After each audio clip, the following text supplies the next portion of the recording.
Line. We welcome in a new crowd just joining us here in week 4 in this matchup between the 3-0 Philadelphia Eagles and the 1-2 San Francisco 49ers. First possession of the game for Philadelphia. Nick Foles just kept it on 3rd and 1, and it depends on the spot and this upcoming measurement as to whether it's 3 and out or 1st and 10. It is 1st and 10. Well, that's an area, Joe, where this defense has really struggled on 3rd down. Last in the league in getting off the field on 3rd down. Last week against the Arizona Cardinals, they were terrible in this department. Not only could they not get off the field, they gave up entirely too many big plays on 3rd down. Now, that was 3rd and 1. Understandable that Philadelphia able to pick that up, but they've got to be better in that department here this afternoon. 49ers. The ball went beyond the line of game. And Jim Harbaugh, they're going to use an early challenge here within the first minute of the game. We'll take a look. Ed Hockley will take a look. New York will take a look. We'll get the call when we come back. Today's game is sponsored by Southwest Airlines. Without a heart, it's just a machine. We'll get the call from Ed Hockley on the challenge by the 49ers. The ruling on the field stands as called. It is a 1st down. San Francisco has charged their first timeout. Take another look at it. I think you can make the argument that Foles was short, but with the call on the field being 1st down, there's just nothing there to really definitively overturn it. Yeah, no visual evidence to overturn that call, and I understand why Harbaugh challenged it, but awfully early in the game. Here's Riley Cooper out on the edge, makes the catch, gets up, adds a yard or 2, picks up 6. Harbaugh now 1 for 2 on challenges on the year. He is 36% challenging plays as a head coach. Here are some of the defensive players to watch. Antoine Bethea on the back end of it, playing with a bad ankle. Play action from Foles, going to air it out. It's got Selleck, but he overthrows it. Working on Jimmy Ward, the rookie nickel corner, the slot corner, and Ward was there. Pass was a little too much. This is an area where San Francisco has not been very good defensively. You look at the amount of time that Nick Foles has in the pocket. Only 2 guys on this defense have sacks through the first 3 games. Justin Smith and Ahmad Brooks. They have got to do a better job of getting after the quarterback without having to blitz people. On 3rd down now, Nick Foles floating it and out of the reach of Ertz, who gets a hand on him, but no flag. Michael Wilhoit was there defending, and after that initial 1st down, it's time for the Eagles to punt. Yeah, so good job defensively of being able to get off the field. They give up the 3rd and 1, but then on the next 3rd down, they're able to make a key stop and force a punt. So Donnie Jones will hit it. He's struggled a bit this season. This a good punt. This is the rookie Ellington, and he's tripped up shy of the 20. Downfield was Acho who made the tackle. San Francisco has it for the first time. Opening quarter, no score. Today's game is sponsored by Bud Light, who reminds fans to stay in the game and drink responsibly. Well, what do you think, Aikman? We're going to see the 49ers spread them out again like they did last week at Arizona, or are they going to get back to doing what they do? Well, I'm anticipating, Joe, although it doesn't look like it here. I expect them to pound Frank Gore much more in this game than they did last week. They play action, and the pass caught by Vernon Davis, who missed last week with a bad ankle. He gets to the 20, maybe just shy of it, wrapped up there by Malcolm Jenkins. Take a look at what they hope to get back to. Obviously, Vernon Davis, the threat at tight end, but Anthony Davis is such a big lift out at right tackle. Well, you look at him here, Joe, they go to the empty set, which they showed a lot of last week. This one just thrown away. I think, you know, you look at last week's ball game against Arizona, there was some speculation that maybe they did that empty set, 4 and 5 wide receiver sets, because they were without Vernon Davis, as you said, and Vance McDonald. But this is one of the more creative offensive teams in terms of trying to run the football. They'll bring in extra offensive linemen. They got away from the running game a little bit too much last week. And here on the first 2 plays, Frank Gore's yet to touch the ball. Unlikely to hear on 3rd and 7. And now it'll be 3rd and 12 as Vernon Davis. False start, offense, number 85. 5-yard penalty. It's 3rd down. So while you watch the false start, Anthony Davis, who had off-season shoulder surgery, then had to deal with a bad hamstring. So he hasn't played in any of the first 3 games. And if there's a guy who brings a physical element out on the edge in that offensive line and is a tone setter, it's that number 76. 3rd down and 12.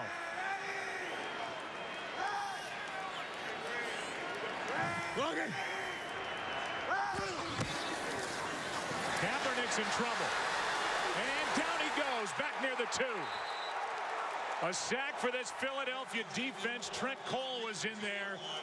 They did not have a sack over their last 2 games, and they wrap up Kaepernick here. You can see the pressure right through the middle here, and Alex Boone, the right guard. You protect the inside. Frank Gore is expecting Alex Boone to take the inside guy. He's going to then adjust and help handle pressure from the outside, but just a direct shot on Colin Kaepernick. Barwin and Cole were there. Fletcher Cox as well. And now out of the back of his end zone, it's blocked. And for the touchdown on the recovery, touchdown Philadelphia. And it was the sack that set it up. Brad Smith ends up on top of it for the touchdown. And it's 6 quick points on the board for Philadelphia. How about this start for San Francisco? Special teams once again to start the game for Philadelphia. Last week it was Polk on the kickoff return. This time Trey Burton gets inside and is able to make the block. That's an outstanding job by that unit. It was the sack by Cole, Barwin, and Cox that set it up. And backed up at the back of his end zone. Andy Lee had no chance. 7-0 Philadelphia.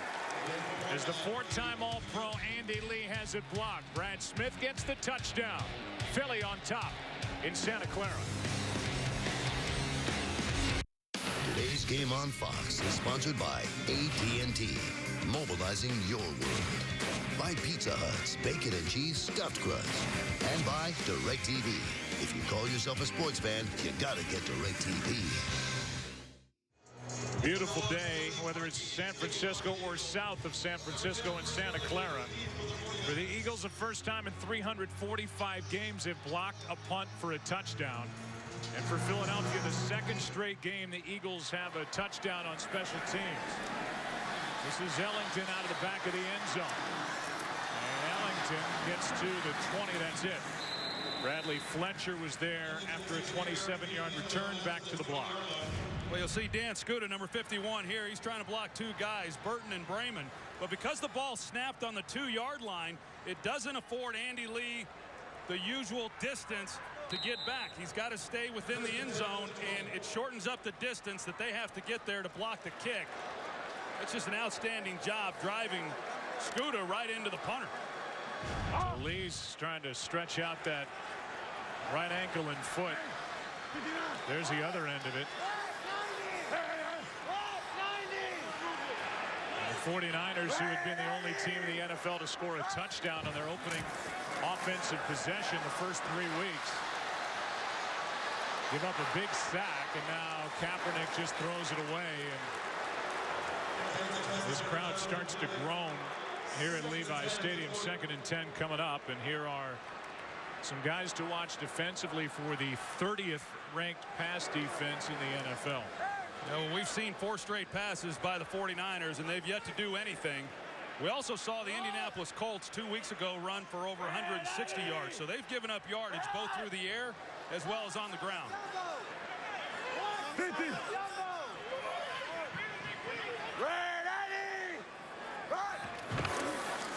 First carry of the game, and it's Gore, and he's going to bounce. First down and more out near the 34, 35-yard line. 15 yards. The all-time leading rusher rusher in 49er history, Frank Gore. It's a pretty good group to run behind. You got the All-Pro Joe Staley at left tackle, and then Bruce Miller, the fullback. They finally get him in the game and allow him to do what he does best. Lead block for Frank Gore. First time he carries the ball. It's an outstanding job. Joe Staley told us on Friday, Joe, that, hey, the way we've won games around here is we have physically intimidated the opponent, and they've got to get back to doing that. You need to see more of what just happened. Instead, it's a quick setup and throw. Crabtree a one-handed catch, but a small gain as Kerry Williams forces Crabtree out of bounds with a gain of about 2. It would be shocking to watch the 49ers, who, when Jim Harbaugh and Greg Roman came to the NFL from Stanford, had all of these exotic run-oriented blocking schemes. They really changed the way you run the ball in the NFL. It's what they've done so well. And now that they're getting healthier on the offensive line, you just expect them to go back to that. 2nd and 8. Here's Gore. Left side, lowers his shoulder. He wants it. He only carried it 6 times last week.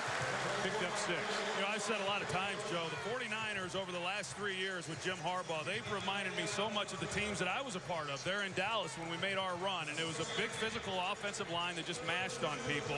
And then you've got a very talented runner like they've got in Frank Gore. It's a great combination.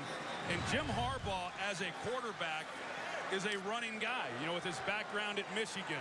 And then what he did at Stanford, he develops these offensive linemen, but they just have not pounded on people this year the way that I've seen them in previous seasons. 3rd down and 2. Kaepernick keeps it. Nowhere to go. And now he floats it. He's got a man. Pass caught by Stevie Johnson, who had a 100-yard game last week. He's got 17 yards, a first down, and a flag is down. Flag in the middle of the field after that 17-yarder to Johnson.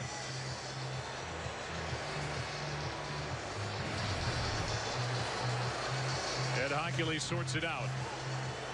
Pass interference offense. There was a pick play. 10-yard penalty from the previous spot. Repeat 3rd down. Well, the Eagles like to play man coverage, and there's the pick.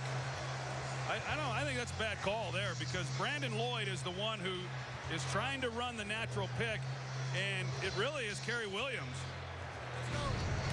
who runs in then to the other defender who's coming back the other way. It was not Brandon Lloyd picking off the defender. I think that was a really bad call. And the 49ers, who have been penalized a lot, most penalized team in football, they have had a lot of bad calls against them, and that was another one. Lloyd and Stevie Johnson were about 5 yards apart. So the penalty takes away a first down. Kaepernick now with another flag down, backs up, throws it over the head of Johnson. Incomplete. This might be a makeup call here, Joe.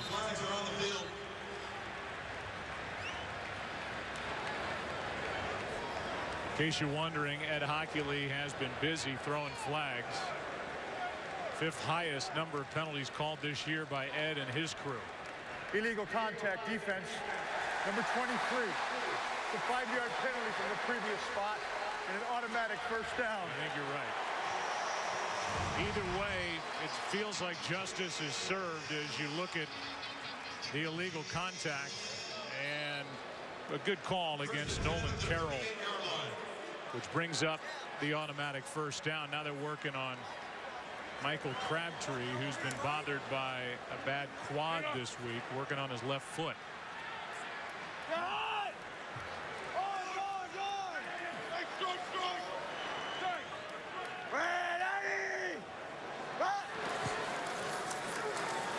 Back to the air. Kaepernick's got Gore the near side. Collin will keep it and hop out of bounds with a nice gain. Forced out by Benny Logan.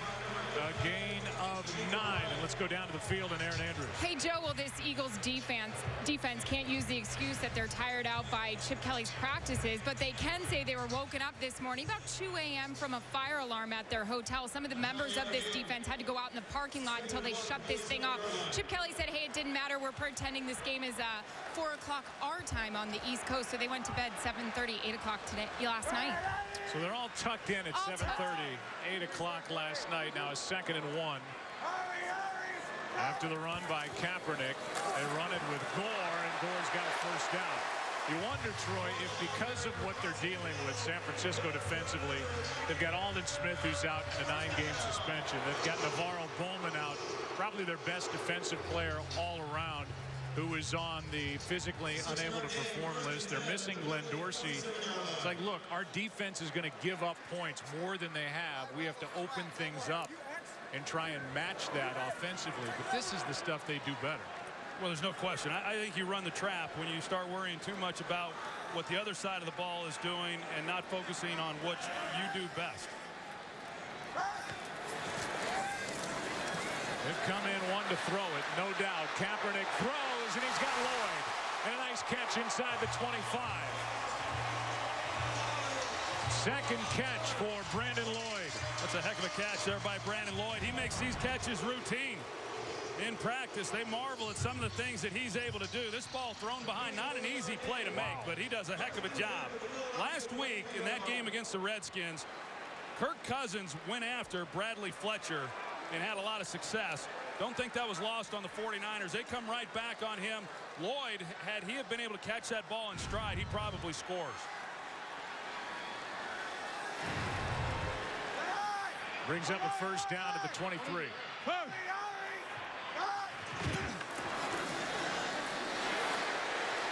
Kaepernick spins out and hops out.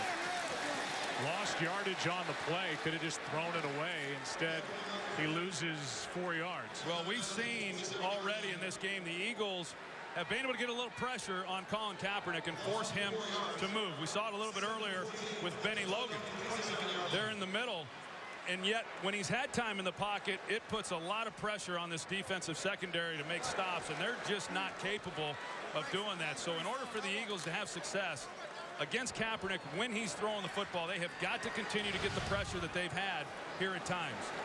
That goes down as the second sack against Kaepernick for this Philadelphia defense. Curry gets credit for it. Now 2nd and 14. Gore. Make that the rookie Carlos Hyde. So we see Carlos Hyde for the first time, a rookie running back they like a lot. Seems to be the heir apparent to Frank Gore, the 31-year-old running back. Hyde picks up 4 yards. 3rd down coming up. Well, one of the ways you slow down that pass rush is you run the football, and the 49ers have had success when they've done that. See, they keep Hyde in, the rookie, on 3rd down, not worried about his blocking.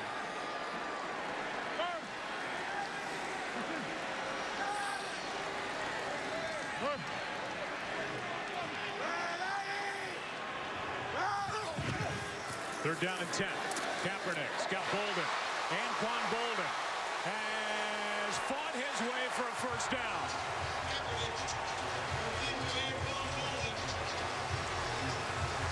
No surprise, it's 81 on 3rd down, and no surprise he had to force it to pick up a fresh set. Yeah, and this is a real veteran move by Anquan Bolden, knowing the situation and how far he had to get to in order to pick up this first down, knowing he wasn't going to make Nate Allen miss. He just had to get going up the field and get enough to pick up that first down, and he does it. Only 70 receiving yards the last 2 games for Bolden, who's number 4 on the active receiving yardage list. Got a tremendous career. Delayed handoff. That's Gore.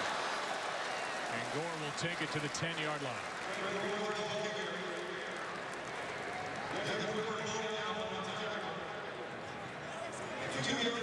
It's been a series of injuries for Crabtree.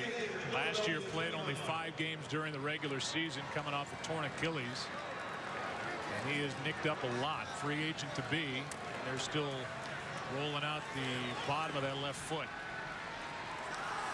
2nd and 8.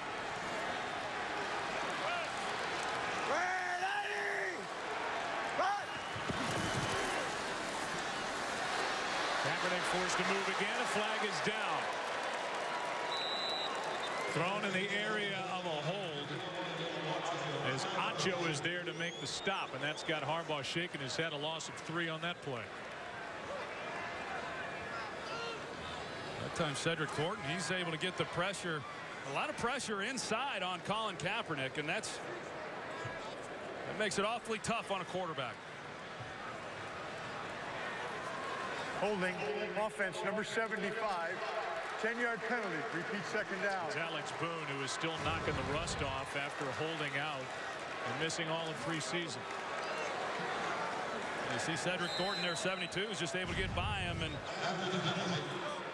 Alex Boone grabs him. And I know Boone was looking forward to this ball game. We got a chance to visit with him, and with Anthony Davis coming back at right tackle, that's the guy he's most comfortable playing alongside. They've been playing together here for a while, but he's off to a tough start in this game. And so are the 49ers, as you saw coming into this game. 36 penalties through 3 games,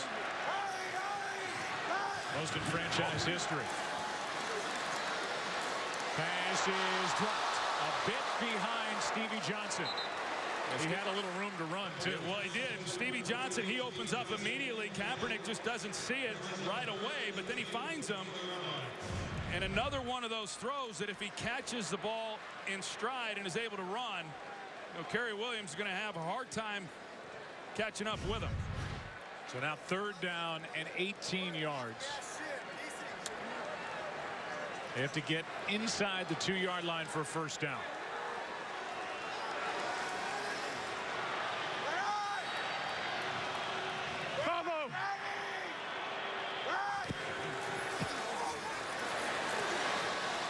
Kaepernick can't find anywhere to go, so he'll run and slide at the 11.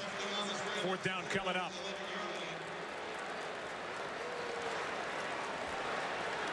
Well, just good coverage that time by Philadelphia. You typically see a lot of single coverage by their secondary, but because of the situation, 3rd and long, they gave some help to the outside, and Colin Kaepernick just had nowhere to go with the ball. 49ers cut Kevin McDermott, kept Kyle Nelson as their long snapper. Holder is Andy Lee, and this is a 29-yard try by Phil Dawson. Just 2 for 4 on the year. Good snap, good hold, good kick. 49ers are on the board, 7-3 game. Eagles about to get it back. First quarter in Santa Clara. See on that bottom line what Gore was able to do on 4 carries, 30 yards on that drive. So is it over 7 yards a carry, but persistent, trying to put the ball in the air, and it's a 7-3 game. Well, and the same theme on that drive. The penalties is what ultimately stalled them. 14-play drive to get the 49ers on the board, and the Eagles up by 4 will start at their 20. So that up-tempo Eagles offense under the direction of Chip Kelly headed to work.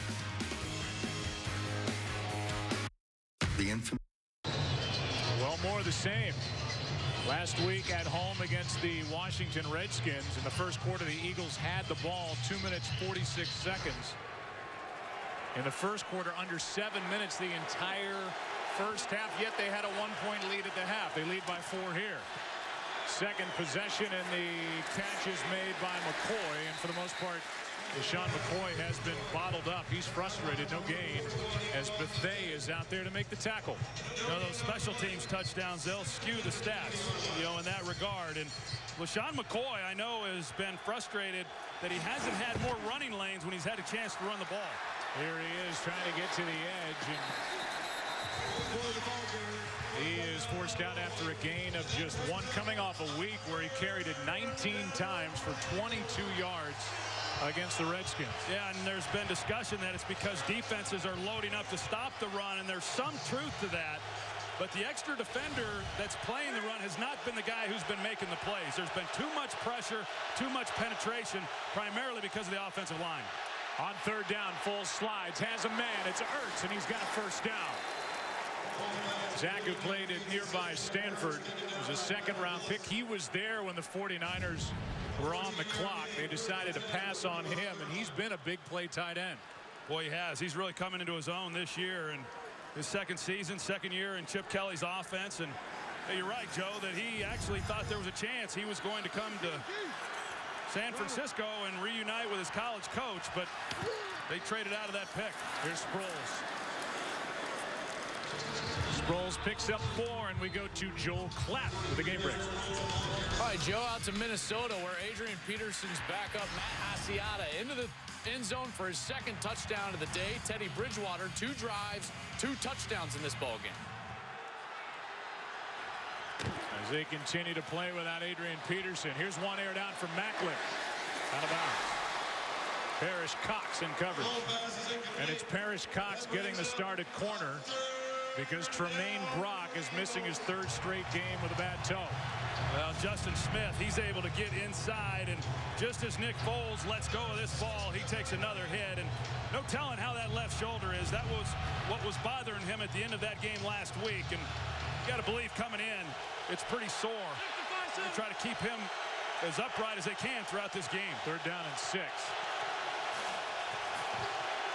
Just 4 men on the rush. Foles throws it into the ground as he was under pressure again. Jordan Matthews the closest one to it. It's 4th down.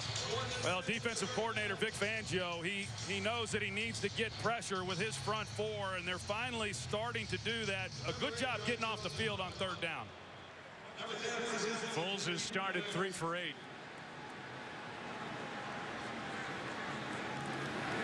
Nick Foles looking for his 4th straight 300-yard passing day. Off to a slow start, and this punt is going to stay out of the end zone. It was touched with a player in the end zone, Trey Burton, and it's a touchback. Well, Burton makes a great play on the block punt earlier. This time, just leave it alone. You know, these guys come sliding in and to get the ball, and the ball was not going to go into the end zone, but Burton, you see, his right knee is on the line. It's a touchback. So the 49ers down by 4 will start at their 20. Late stages, 1st quarter.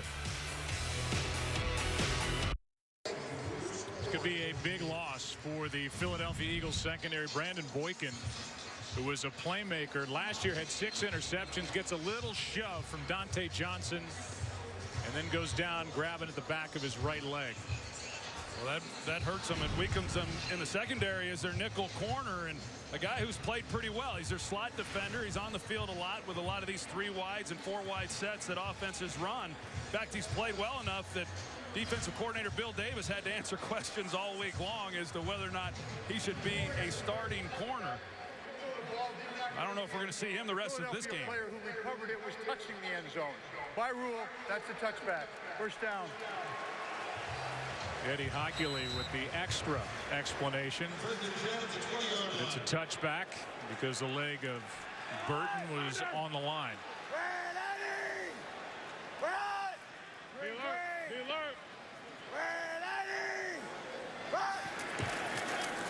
Here's Gore. Frank Gore picks up 4, and we go down for a report on Michael Crabtree to Aaron Andrews. And the 49ers without Michael Crabtree. He left the field for the locker room. He missed their last offensive drive sitting on the bench. He had his cleat on, cleat off. They were trying to roll out that left foot. Still no word. They're saying he is questionable to return. Obviously, one of their big weapons on the outside, Michael Crabtree. So he's getting looked at. 2nd and 6. Word on Boykin is questionable for his return. It is the hamstring. Kaepernick down the middle for Davis, knocked away. And a very good defensive play is made by Earl Wolff.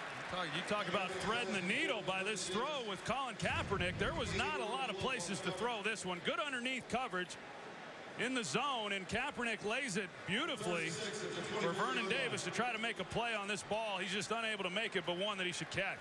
Well, Wolff did a good job of getting his hand in there and knocking it away. And there goes Brandon Boykin walking off before a 3rd and 6, under a minute to go, 1st quarter.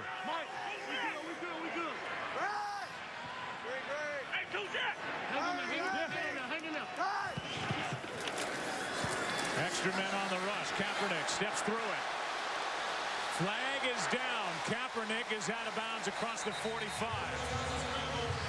But a flag is thrown on the play.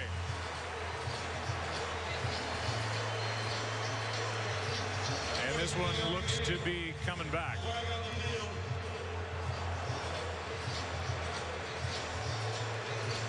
Another penalty that kills a first down. It's like every time the 49ers start to get something going, they have a penalty that derails them. Illegal hands to the face defense, number 59. That 5-yard penalty is enforced from the end of the run. First down. With everybody moving back toward the previous line of scrimmage, Ed Hockley throws a little wrinkle into it and says illegal hands to the face right in the middle of your screen, with D'Amico Ryans and Frank Gore. Well, in that play, you don't see many defenses, especially on third down, play man coverage against the 49ers because of the running ability then of Kaepernick. The Eagles do, and then once the lane opens up, Kaepernick is able to take off and pick that first down up pretty easily. You're right, Joe. Initially, it looked like it was another penalty against the 49ers that was going to bring it back. Good call there, as you saw on the replay. 23-yard run plus 5 yards on the penalty, and the ball is inside Eagle territory at the 48.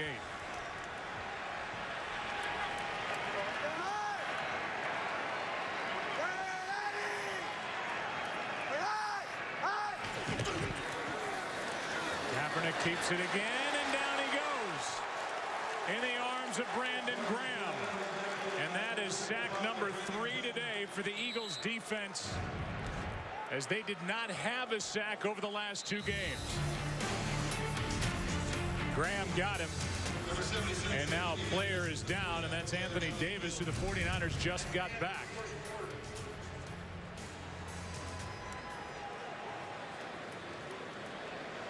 And so Anthony Davis comes back, his first game back after the bad hamstring.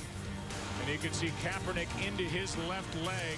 Davis gets bent backward. That could be a big loss. First quarter is over. Back after this from your local Fox station. As we begin the second quarter, you see at least able to get up and walk off under his own power as Anthony Davis. Is Jonathan Martin, who started the first 3 games, is back at right tackle for a 2nd and 17.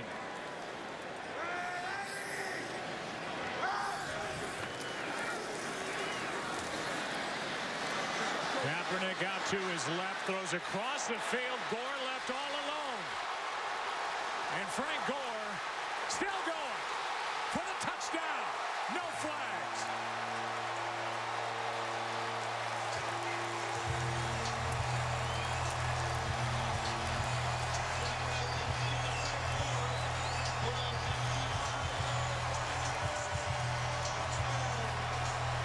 Let's get you smiling up here. How about that play? You don't see many better than that. What's Colin Kaepernick is he can't find anybody open. Frank Gore initially is in the backfield. He just leaks out. He's helping in protection. He's thinking he's not even a part of the play, and Kaepernick, with nowhere to go, finally spots him. And to make that throw all the way across the field while running to your left, it shows you what kind of athlete Kaepernick is. And then Gore shoves away Earl Wolf and goes in for the touchdown, and like that, on a 55-yard touchdown catch and run for Frank Gore, a career long. The 49ers now lead by 3.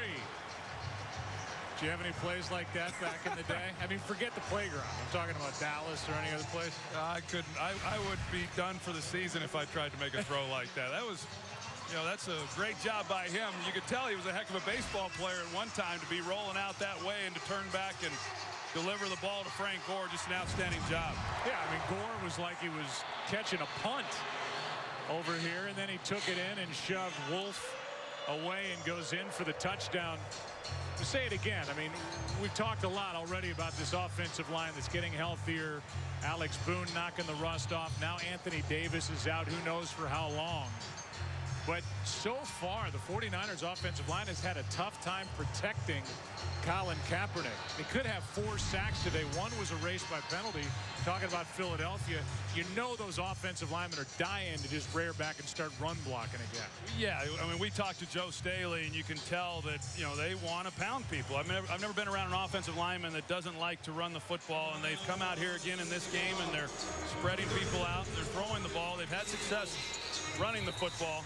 You know, this is a 49ers team that is in a bit of disarray through the first 3 weeks of this season, and it's a veteran group. They know how to win, and they need to find a way to win in this game today. Here is Polk, chance to return it from a couple yards deep in the end zone.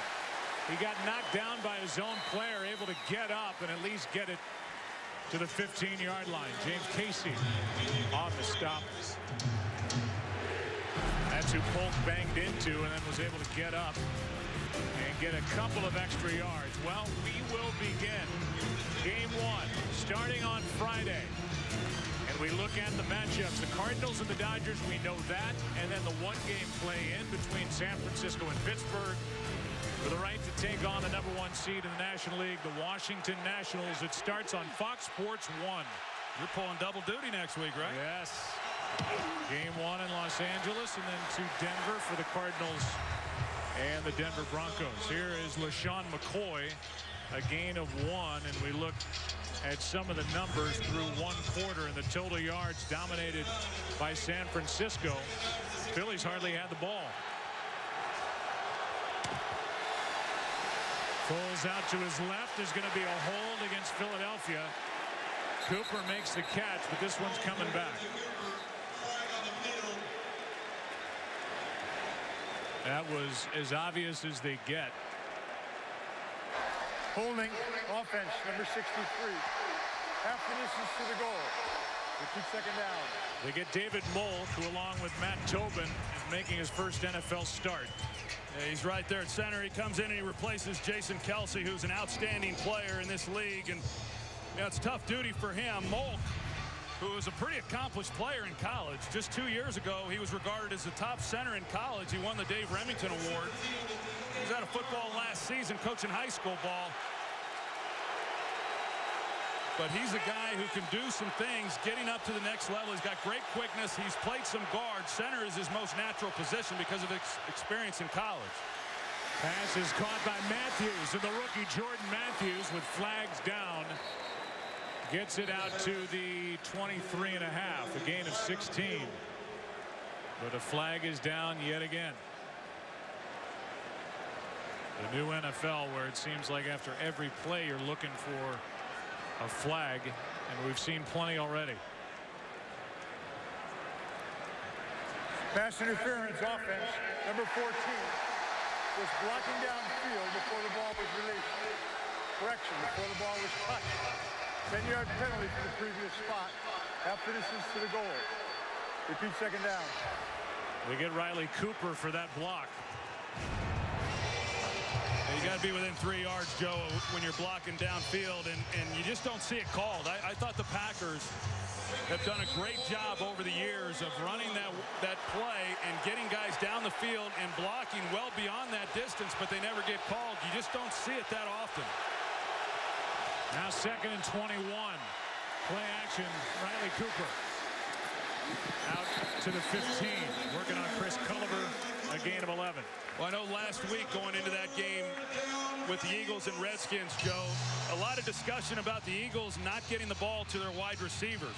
They'd gotten it to the tight end, they'd gotten it to the running backs, and then the wide receivers explode last week. 21 completions of Nick Foles' 27 were to wide receivers.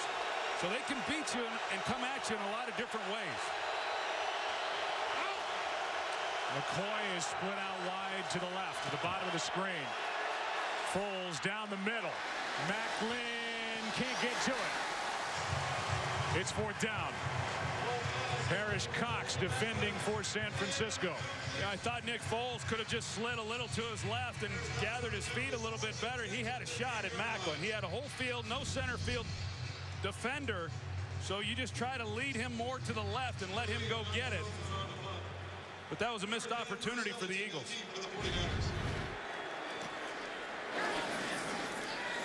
Here is Ellington. No fair catch, and Ellington gets brought down immediately by Brian Bremen. Nothing on the return. 49ers have it. They lead by 3. Today's game on Fox is sponsored by Chevrolet. Find new roads. By KFC. the world's best chicken. How do you, KFC? And by T-Mobile. They spared no expense in this beautiful new stadium, Santa Clara, California, Levi's Stadium. Best starting field position for the 49ers, trying to get their first win in their new ballpark. They blew a lead late 2 weeks ago against Chicago, so they come into this game 1-2. Just had the 55-yarder to Frank Gore. And they started their own 38.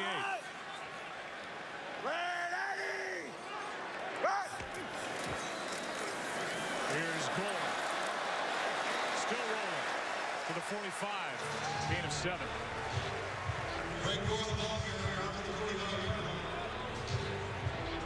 Well, we talk about the 49ers run game and all the variations that they give you, and they'll play the unbalanced stuff. You see Joe Staley, he starts like he's going to be at tight end. He shifts back over to his natural position at left tackle. They bring Bruce Miller then over and then motion Vernon Davis, and it stresses a defense in knowing where the strength of the offense is going to end up before the snap. Second down and 3. Kaepernick had a tough time finding someone to throw to. Incomplete, and so 3rd and 3 coming up with Carrier, the intended receiver. Aaron Rodgers said, "I've got 5 letters for Packer fans. R-E-L-A-X." And I guess he was right. Look what he did. And for as good as Aaron Rodgers was, Jay Cutler looked as bad on the other end. Randall Cobb with a big day. Jordy Nelson with a big day. And it's Green Bay getting the win to even their record at 2-2. Yeah, and a big win for Lovie Smith there in Tampa. Looked like they were going to leave Pittsburgh with a loss, and they pull one out. First for Lovie. Now the head coach in Tampa Bay on 3rd down. Pass is picked off. Thrown right into the waiting arms of Malcolm Jenkins. And Jenkins has got his 3rd pick. Still going. Jenkins for the touchdown.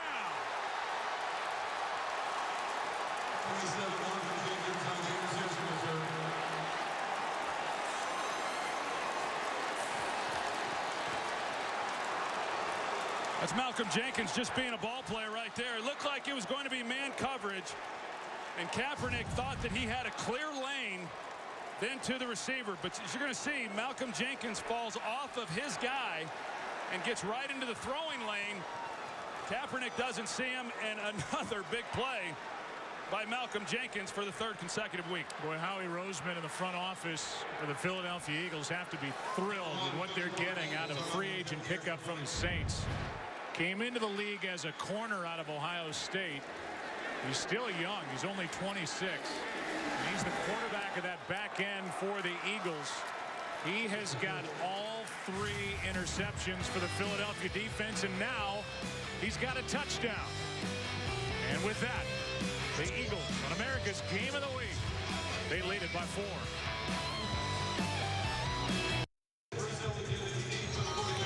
Well, Malcolm Jenkins has his 4th career touchdown. He's got his 3rd interception. And for Colin Kaepernick, he throws his first career regular season pick 6 to put Philadelphia on top. Here's Ellington, crosses the 20, not much more, to the 22, back to the touchdown. Well, Bill Davis draws up the zone blitz. They're going to bring the blitz here, and so Colin Kaepernick believes he's got the slant route to the outside receiver because it's going to be man coverage.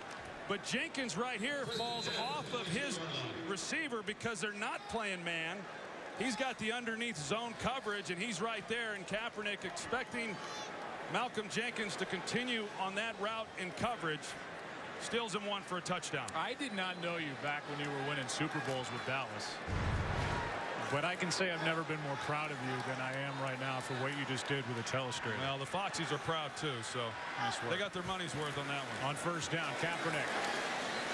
He is going to hit Bolden.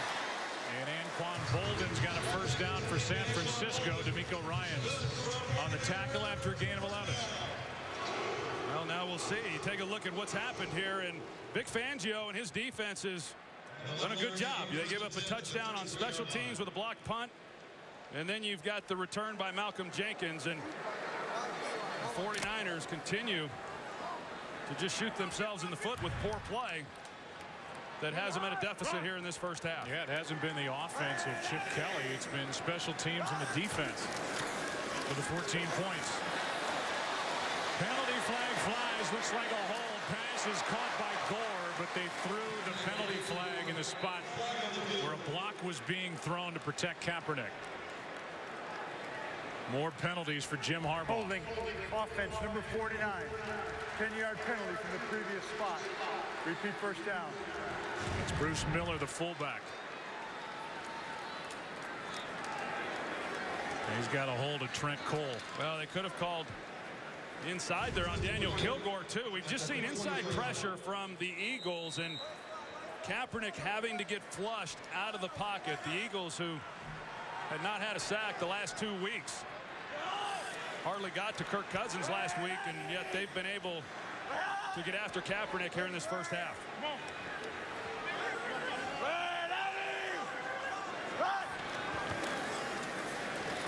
Here is Gore.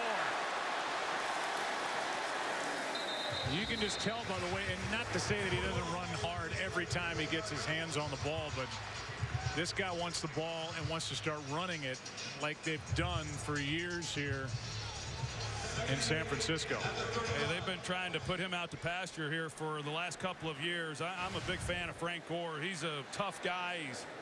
He's a great teammate as well. I know he was frustrated last week with just 6 carries. You know, he can make a lot of things happen, and good things tend to happen when he has the ball in his arms.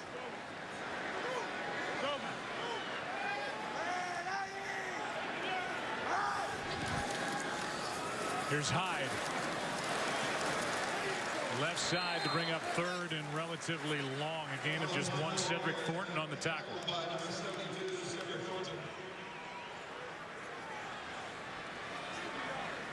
So 3rd down and 7 with under 10 to play in the opening half here in Santa Clara.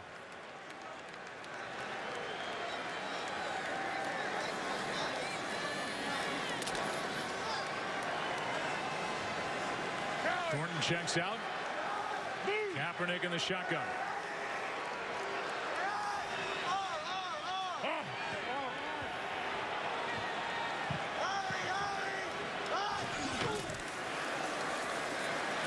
Pass to the sideline, too high for Bolden.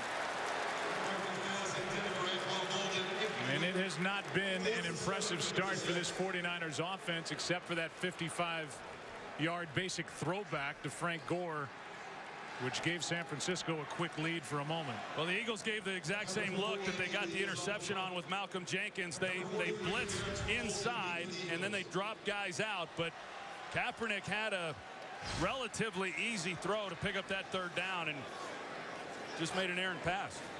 Sproles waits for it. That was almost blocked again as Polk got in there. Sproles from inside the 20. A flag as it looked like they had a face mask. Sproles with Lee to beat. Sproles for the touchdown. More special teams magic for Philadelphia. A flag is down, but it looks like for a face mask, and it is.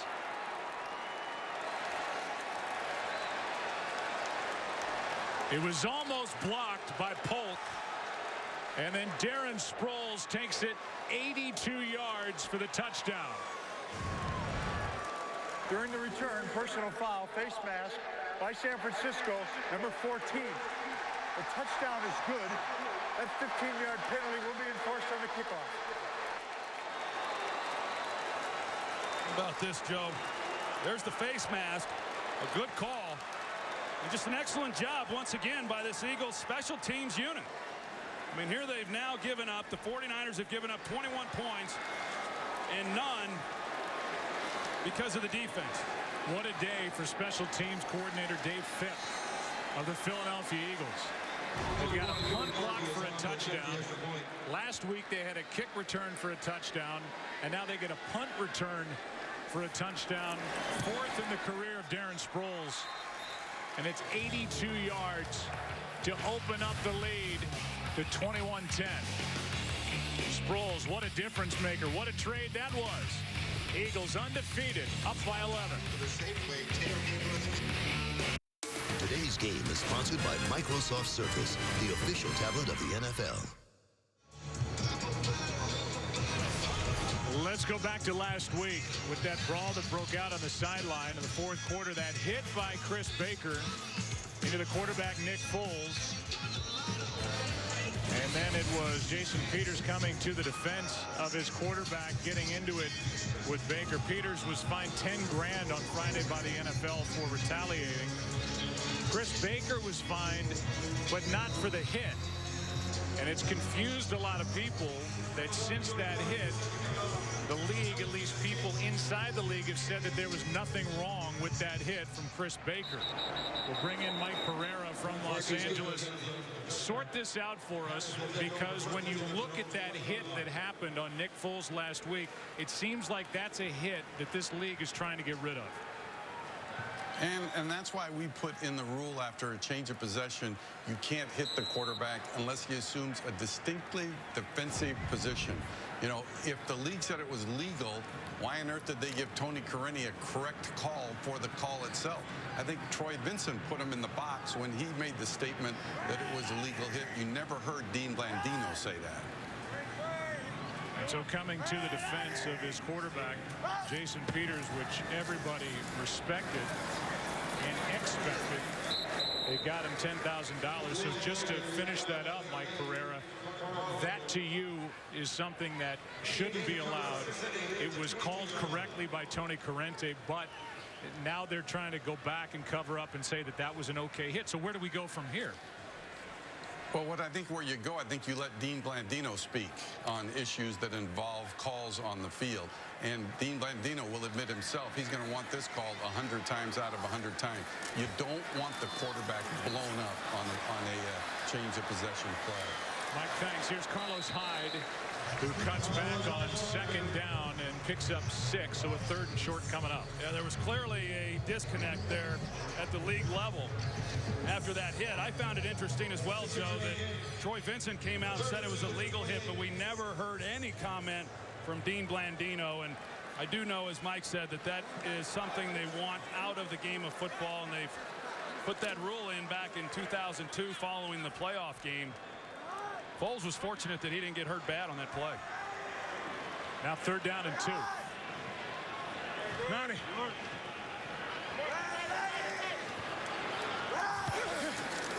Extra men on a blitz. Kaepernick out to his left. Pass is off the hands of Crabtree, but a flag comes in late.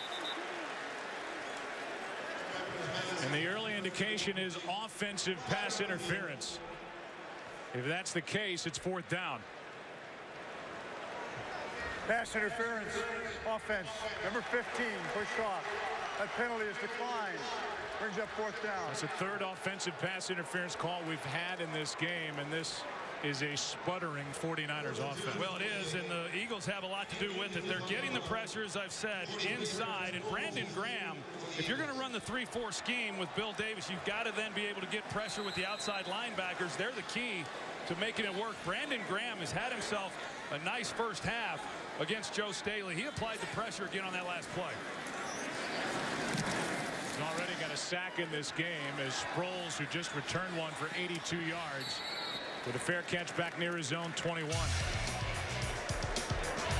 The Eagles might have to send the Saints a little extra compensation for the ex-Saints and their impact on Philly's season so far.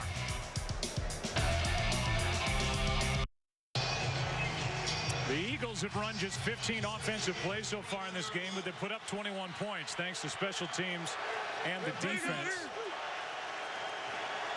The drive starts at the 21 for Nick Foles. Pass is caught by Riley Cooper. Out across the 25 to the 26. A gain of 5. Talking about the Saints and the ex-Saints that are with Philadelphia. Sproles was traded for a 5th-round pick. He's got an 82-yard punt return for a touchdown. He's been so valuable already. And Malcolm Jenkins, the former safety in New Orleans, has an interception return for a touchdown in this game. And McCoy just can't get it going. As Ahmad Brooks makes the play, no gain, 3rd down coming up.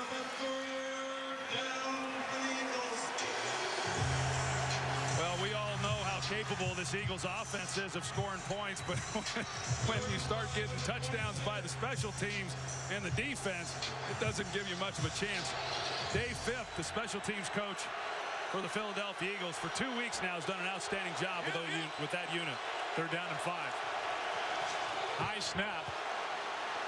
Foles slides and has the rookie Matthews, and he's got a 1st down.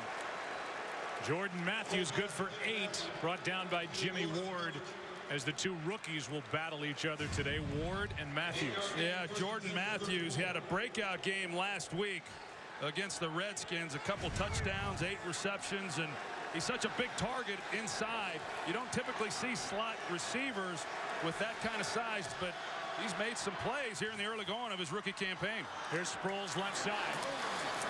Penalty flag on the play. Sproles takes it to the 40. At the age of 31, Sproles can still scoot. Flag is down, and we'll hear more from Ed Hockley as Sproles just got 7. Holding offense, number 86. 10-yard penalty enforced from the previous spot.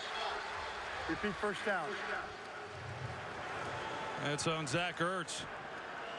Gets a hold of Dan Skuta. And the local kid guilty of a hold. And it brings up 1st down and 20. Sproles back there again. Trying to set up a screen, and there's nothing there. Let's go to Joel Klatt with a game break. Joe, back to Minnesota, where Teddy Bridgewater making his 1st start, and Norv Turner, the offensive coordinator and Troy's old coach, is going to love this. His rookie taking it in. Teddy is 8 for 11 for 138 yards through the air, and the Vikings have a 7-point lead, 21-14. Joe, Troy, and Aaron. I was up in Minnesota at their camp right before the start of the year, and Bridgewater was not starting the season, but Norv Turner loves that young man. Here's a pass caught by Matthews. Ward is out there, makes a nice play. 3rd and long coming up. Blake Bortles there for Jacksonville, got his 1st start this weekend too. A lot of these young quarterbacks like Bridgewater and Bortles and being asked to play early in their careers, and we've seen a lot of these young quarterbacks come in and have great success. It'll be fun to watch those guys through the rest of this season. Jacksonville's out here in California. They're at San Diego playing currently. 3rd down and 16.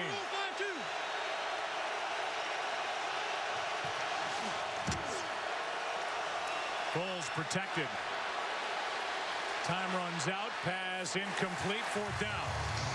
And a good job by this 49ers defense to force a punt from Donnie Jones. Yeah, they've done a nice job. I mean, they've been able to get off the field on 3rd down, and they're corralling an offense that is difficult to do. Bruce Ellington, the rookie, waiting for it. Average 8.5 yards per punt return. Beauty by Jones. Ellington back near the 11 or 12. Had a little room to run. Out across the 30, and good starting field position for San Francisco as they trail by 11. The battle to stop evil continues Monday on Fox. First, it's legendary heroes and villains in an all-new Gotham. Then brace yourself for TV's wildest ride on the new Sleepy Hollow. Check it out tomorrow beginning at 8 Eastern, 7 Central here on Fox. Special teams. The block by Burton and the touchdown for Brad Smith. That was early. And then 82 yards from Darren Sproles. Well, it's hard to win in this league, Joe, when you don't win the special teams battle. And when you're giving up touchdowns the way that the 49ers have in the special teams game, it is really hard to overcome. It'll be interesting to see if the 49ers are able to do just that. Pass caught by Bolden on 1st down. He's good for 5 with Bradley Fletcher on him. It's 4th time in Philadelphia Eagles history they've had 3 return touchdowns in a game. The other one belongs to the safety Malcolm Jenkins. He returned to pick 53 yards for a touchdown earlier in this 1st half. Quick.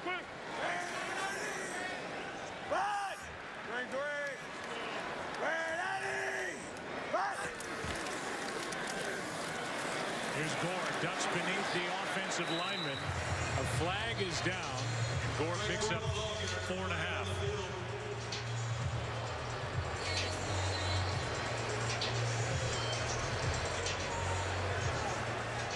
Well, we've had a lot of penalties in this game.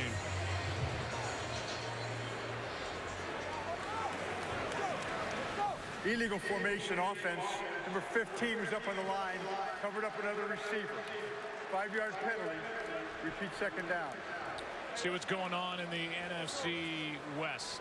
Arizona, they have the day off. This is their bye week. They're in Denver next Sunday here on Fox. Seattle off as well. Same with the Rams and the 49ers with an opportunity to even their record at 2-2. Not going well so far. Yeah.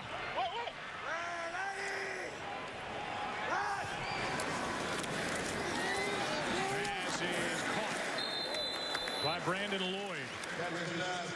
Third down coming up, and what a job Bruce Arians has done as head coach in the desert. Yeah, he's been terrific, and the job he did when he was at Indianapolis, filling in there for Chuck Pagano, and he takes it then to Arizona, and Carson Palmer's been out a couple of games, and Drew Stanton steps in and has played well, and they lost some guys on the defensive side of the ball. That was a 10-win team last year that failed to make the playoffs, and they're off to a great start. We're going to see them next week. They've got a bye this weekend.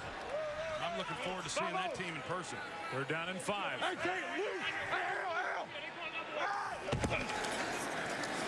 blitz off the edge. Kaepernick gets away, floats it for Bolden. What a catch! What a throw and what a catch by Anquan Bolden.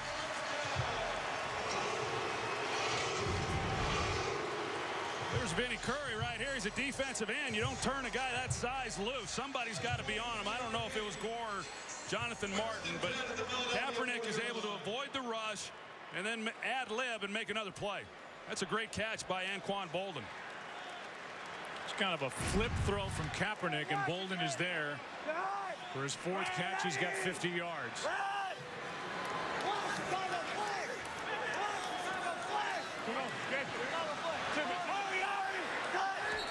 And a delay game. Wow.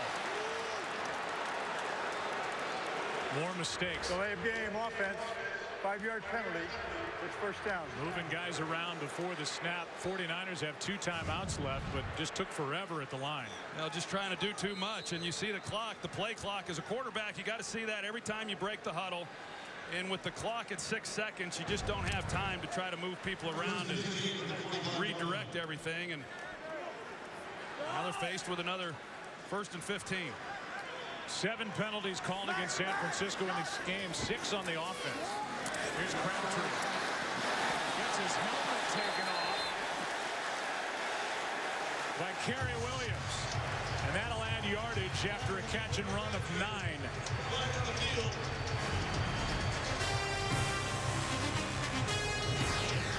And there's the left arm of Kerry Williams on the helmet. They threw the flag out there on the edge. And it'll be interesting to see if that's... There's a couple things here. First of all, the play's dead the instant somebody's helmet comes off. And secondly, there was no grab. The helmet just slid off the head of Crabtree because of the arm, not the hand of Kerry Williams. Yeah, it was not a face mask, and we'll see if they pick up the flag here. The ruling on the field is that there was not a hand in the helmet opening or the mask. The hand was simply on the top of the helmet. That is not a penalty. Therefore, there was no foul on the play. By rule, the ball is dead when the player's helmet came off. That's the 37-yard line. Therefore, second down on the 37-yard line. And this is the 2-minute warning. There you go. Ed Hockley gives it all to you. Good no call. 2 minutes left in Santa Clara.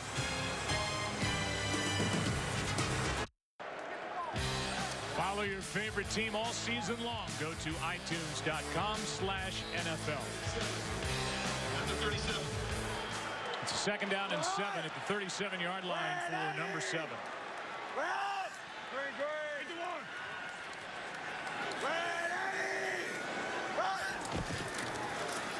Here's Gore. Gore ran into the back of his left tackle, Joe Staley. A gain of 5. Third down coming up. San Francisco, 2 timeouts left. Yeah, plenty of time and an important drive right here for for San Francisco.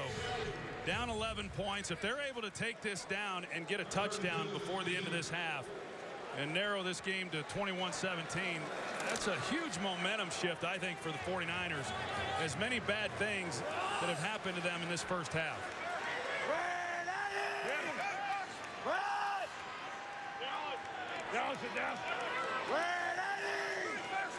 Got Big Joe Looney in motion.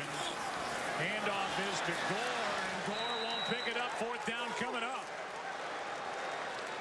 Emmanuel Acho, the first guy in there, but he was not alone. A loss of 1 on the play, and a timeout is taken. Just pressure right here, right at the point of where Frank Gore is wanting to go with the football. That's a great job by Philadelphia, being able to make a key stop there on 3rd down. We'll welcome you back inside the booth. Troy, if you had told Jim Harbaugh coming into this game that his team would hold Chip Kelly's offense to 3 first downs through almost the entire first half, he'd take it and say we're leading in this game. But that's not the case because of the defense and special teams. Yeah, it hasn't been the case, and you've got to play well in all 3 units. And you know, Jimmy Johnson used to always say you've got to win 2 of the 3, and they've been dominated in special teams, and that's been the difference in this game. The defense for San Francisco and Vic Fangio against an explosive offense, I think, has been outstanding. Dawson will try it from 51. At least that's how they line up. Career long is 56, so it's within his range. 1 for 1 today. Kick is drilled and good. And a guy who's at almost 85% in his career in field goal percentage in the top 10 in the history of the NFL. That ball might have been tipped from 51 yards away, and it still has enough to get through the uprights. Well, he pounded it. You could tell by the way the ball was spinning as it was going through that it certainly looked like something deflected it, and I think he might have got a finger on it. But for that still to get through the uprights at that distance, that's a great job. Brandon Bear got his arm on it, and it just glanced off his forearm and still went through. So there's a break for San Francisco as they trail by 8 under a minute to go, and Philadelphia will get it back with 2 timeouts remaining. And it's been a frustrating first half for the 1-2 49ers so far. What San Francisco has to hope is that they can turn the second half around. The first 3 weeks they've scored a total of 3 points in the second half, which is hard to believe, and a big reason why they're 1-2 and blew the game against Chicago. And it looks like they'll go in trailing, barring something crazy here, by at least 8 points. Well, they've played their worst football in the second half of games, and the Eagles have played their best. The drive will start at the 20. What's coming up at halftime? We'll check in with Kurt Menefee from Los Angeles. All right, coming up on the Visa halftime, the Packers bounce back behind a big day from Aaron Rodgers. Steve Smith leads the Ravens to a blowout over his former team. And finally, the Bucs show how to complete the comeback in Pittsburgh. Those highlights and more coming up on the Visa halftime. So the guys are getting set to go, and we are 59 seconds away on the game clock away from that Visa halftime. Foles hasn't had to do much, and he starts this drive 0 for 1, looking for Darren Sproles. Well, there's no quitting Chip Kelly, is there? You know, under a minute to play, they've got a couple timeouts. That's a lot of time for this offense, but you know, you get too carried away, and then you give the ball back to San Francisco with time on the clock, and they've got 2 timeouts. If you're going to throw it and you don't complete it, San Francisco's got an opportunity once again.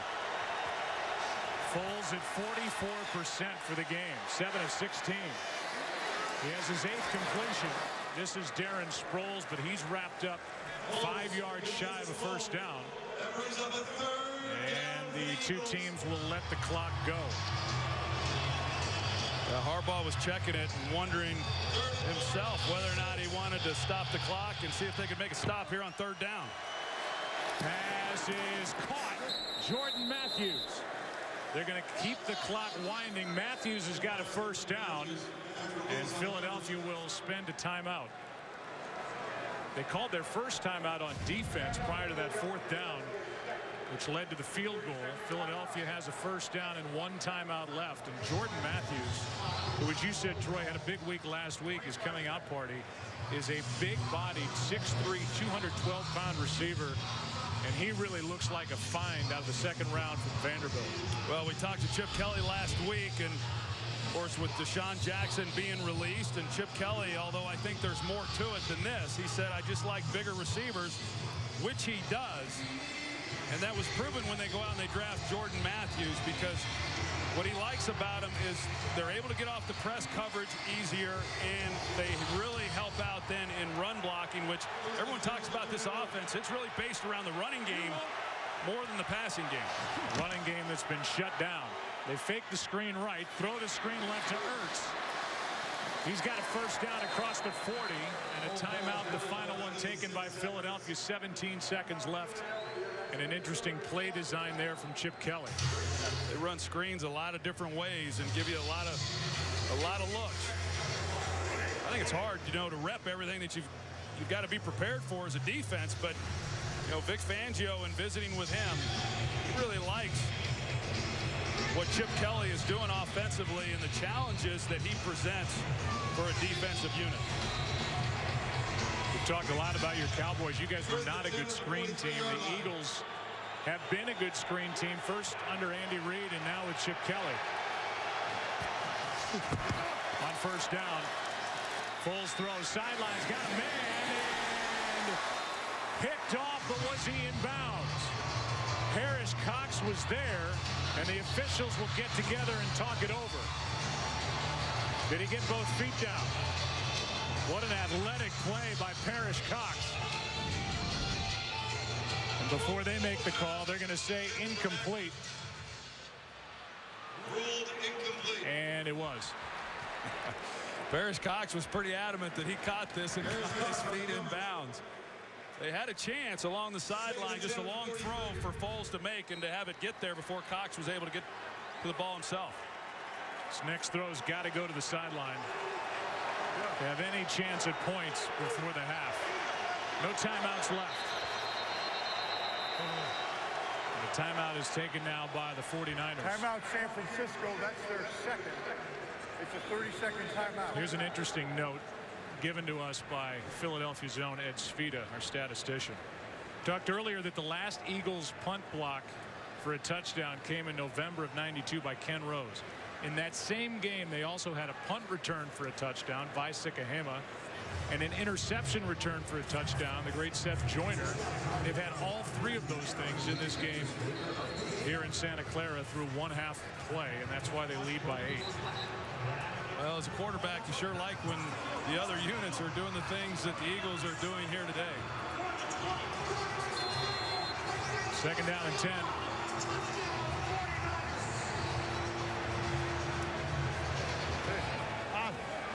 In case you wonder, Cody Parkey's long is 51. He's getting it to the 33.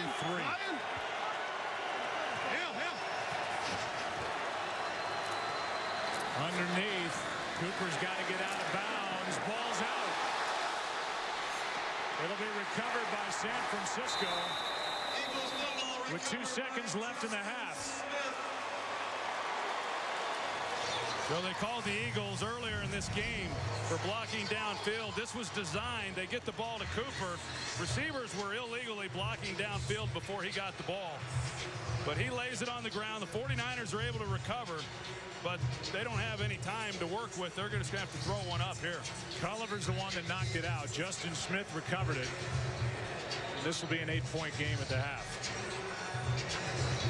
Certainly a lot to talk about for San Francisco. In the locker room at halftime, they're looking for the magic words they haven't been able to find in the first 3 weeks. They have a better second half of play. Eagles have owned the second half so far through 3 weeks. And the 3-0 Eagles lead by 8 at the half against the 1-2 49ers. Kurt Menefee is ready to go. So are the guys. Visa halftime is coming up. Not after a break, but right now.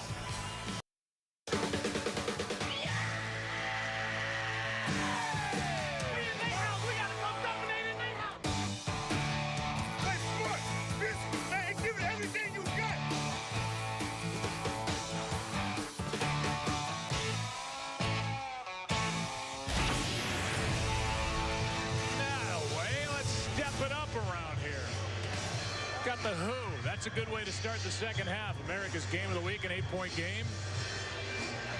Today's excitement is brought to you by Nissan. We've had plenty of it, and especially for the Eagles, their special teams, the defense. Dave Phipp coordinates the special teams, and Billy Davis is the defensive coordinator.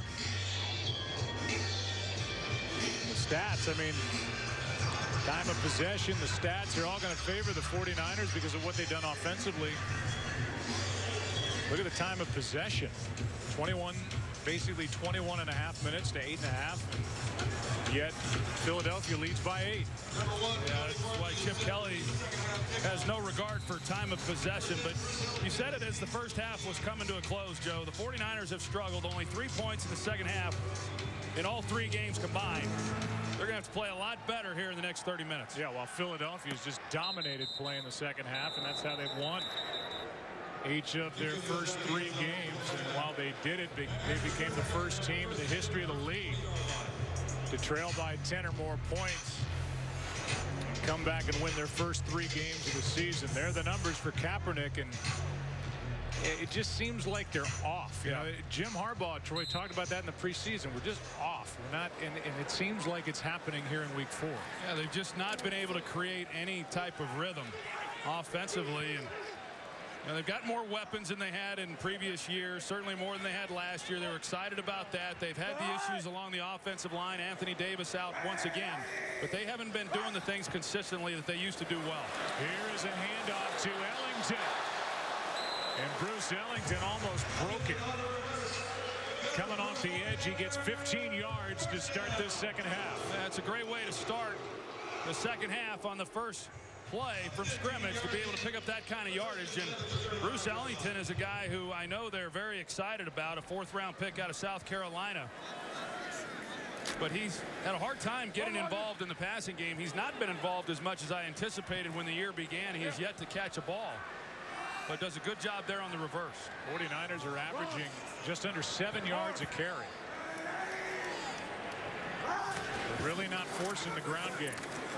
Kaepernick's got a man wide open, and that man is Vernon Davis. Tight end out to the 40 on first down. He picks up 5.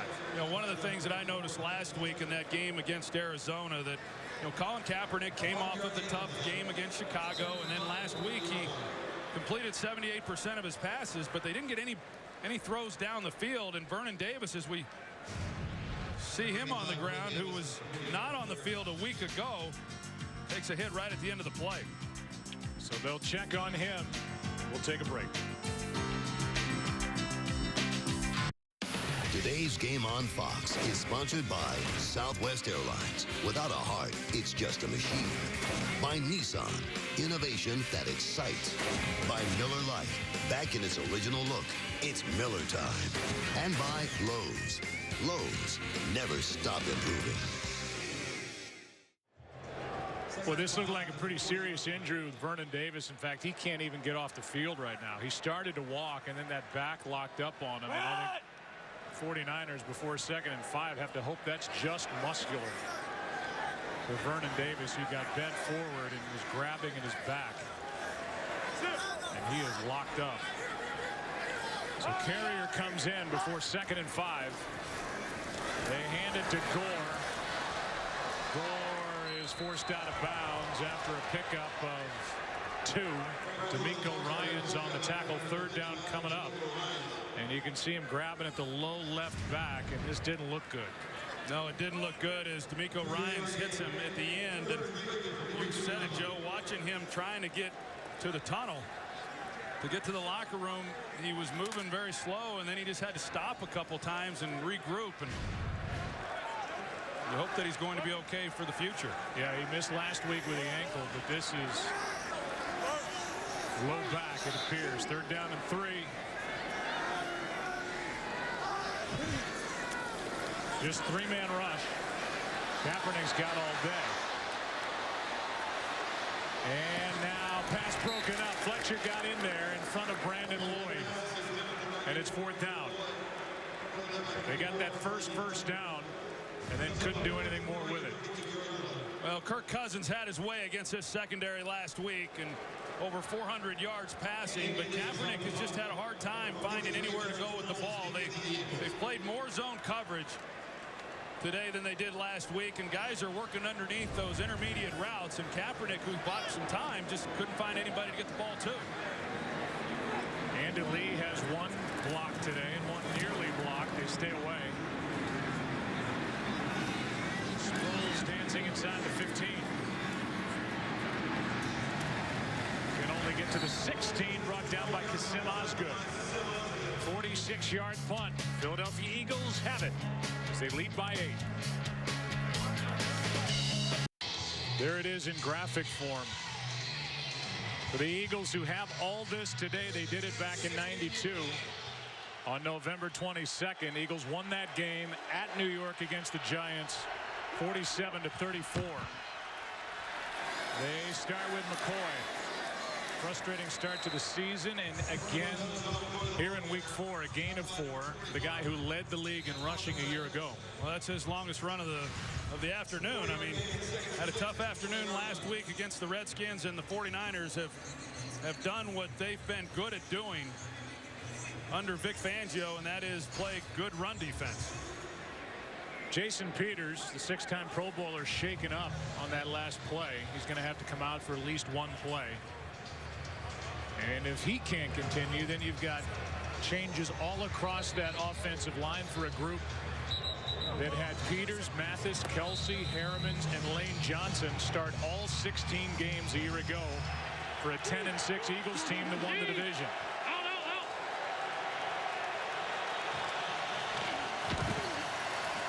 Pass caught by Ertz. He fumbled right into the arms of Paris Cox. And it belongs to the 49ers. The 49ers defensively, but he's the one who's got Ertz wrapped up and is knocking the ball loose. Paris Cox there to make a play on the ball. This 49ers defense has been outstanding in this game. And now they give the ball to this offense that desperately needed something. And now they've got a short field to work with. Yeah, and Paris Cox got both feet in. At least Ertz did enough to slow down Paris Cox as Cox went toward the sideline, but in slowing him up, it looked like Parrish was able to get both feet in bounds as he secured the ball. So it's a fumble for Ertz. Bethea forced it. Antoine Bethea, who was battling a bad ankle all week. Here's a closer look at the fumble. He's got it, both feet down. And it does officially belong to San Francisco as they've confirmed it because of the turnover. And Ertz hands it in an 8-point game right to the 49ers with the ball inside the 25 to 23. Well, now it's important for San Francisco to do something with it. They've got great field position here. The ball's on the 23-yard line. If the Eagles are able to hold up and stop them here, that's going to be a huge momentum shift for the Eagles. Ed Hockley is going to go under the hood. He has motion. It belongs to the 49ers, so give it another look. Today's game is sponsored by Verizon. More live games than ever before with NFL Mobile. Here's a call from Ed Hockley. Certainly looked like Paris Cox had it. Let's make it official. And here from the ruling on the field is confirmed. The San Francisco player caught the fumble inbounds with both feet. San Francisco ball, first down. What Ed Hockley was first saying on the field when he made that definitive first down San Francisco was that the call on the field was indeed a catch, a fumble, and the recovery by Paris Cox and the turnover. Then they looked at it. They confirmed it. And the ball is spotted at the 23.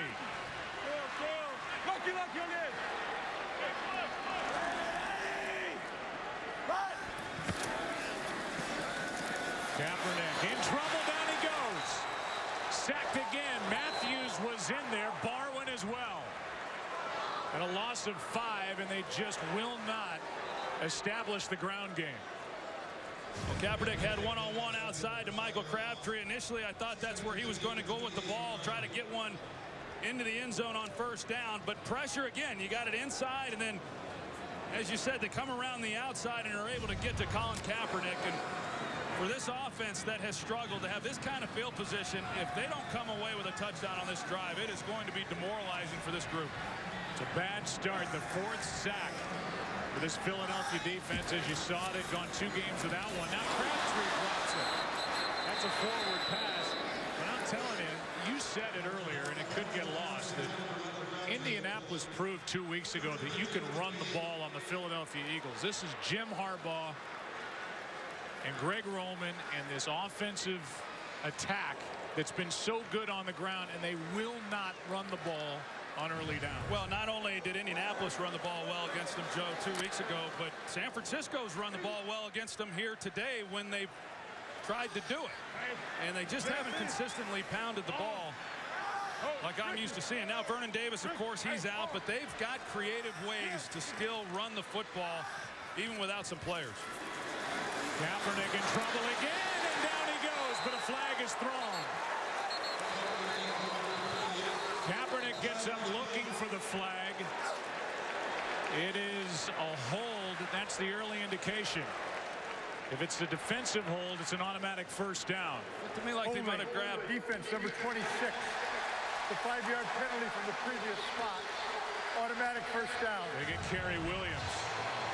Kerry Williams is right here. He's guarding Stevie Johnson. That's what I saw. And then the flag came in.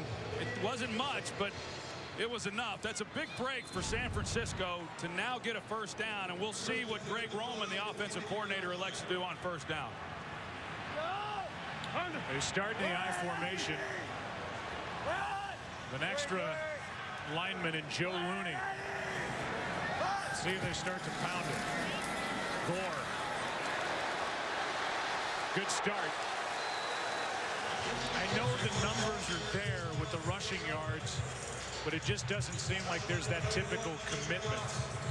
As you look at Greg Roman, the offensive coordinator, who's one of the best in the game at coordinating any offense. Well, even the crowd reacted to that run.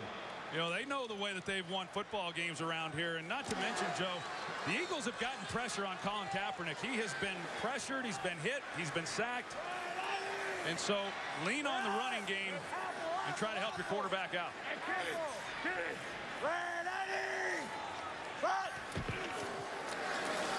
Back to Gore.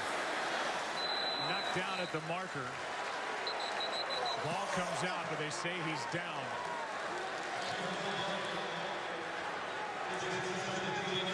New this season, stream live local Sunday afternoon games right on your smartphone with NFL Mobile.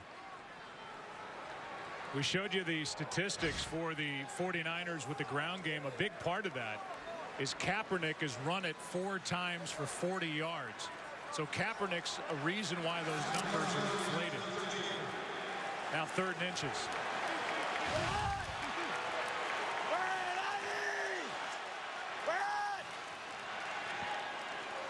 That's Looney in motion. Kaepernick has a first down. He's down to the 11. It looks like, Joe Looney comes in on 3rd and 1 as the extra blocker. That's not unusual, but he has checked in again. He never came off the field. He has to do that. He's staying in the game, which would make you think that they're going to run the football. But they like to do some play action off of this look also.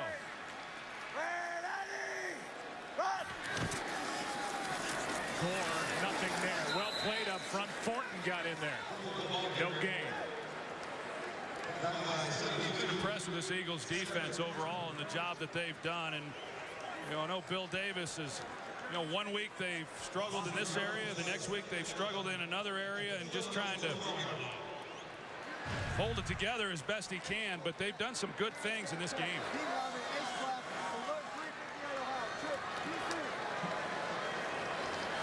2nd down and 10.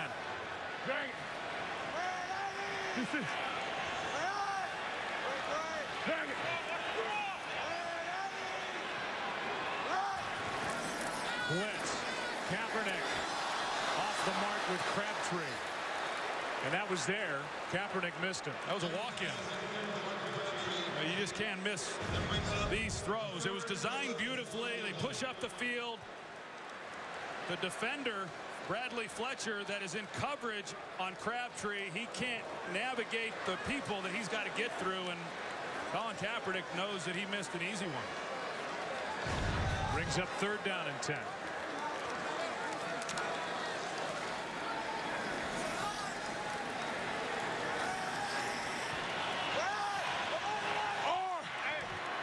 Play clock is winding down, and they have to use a timeout. And the frustration on the part of Jim Harbaugh as Kaepernick has lost track of the play clock a couple of times in this game. Don't forget, baseball's postseason moves to America's new sports network beginning Friday. Game 1 of the NLDS. As the winner of the NL wildcard game takes on the Nationals, and the Cardinals are in Los Angeles to take on the Dodgers. Fox Sports 1, your new home for baseball's National League Division and Championship Series, and it all begins on Friday. That's a big timeout for San Francisco, and you're right. Colin Kaepernick has lost track of the play clock, and boy, those come back and bite you late in the ball game, and a game like this. It's an 8-point game. The turnover started this drive with the 23 of Philadelphia. They're taking it to the 11. Philadelphia showing blitz. Now they've pulled out and dropped underneath coverages. Kaepernick, end zone.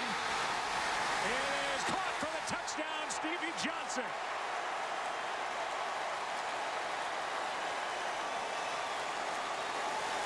And a great catch in traffic, just in the end zone by the former Buffalo Bill.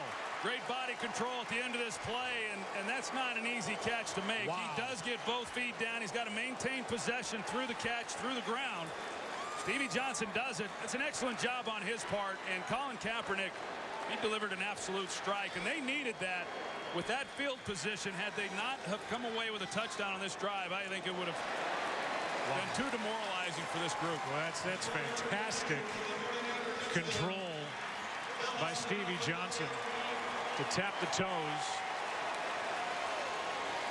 And the field goal unit is on for the extra point to make it a 1-point game.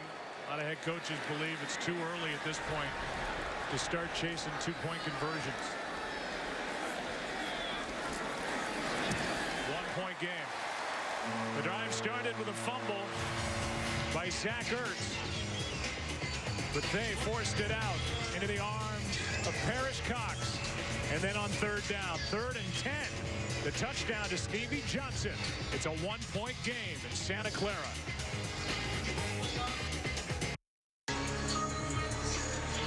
Well, you talk about coming up with a throw and a catch seemingly in the nick of time. The 49ers just got it. From Colin Kaepernick to Stevie Johnson to make it a 1-point game with 8:06 left, 3rd quarter.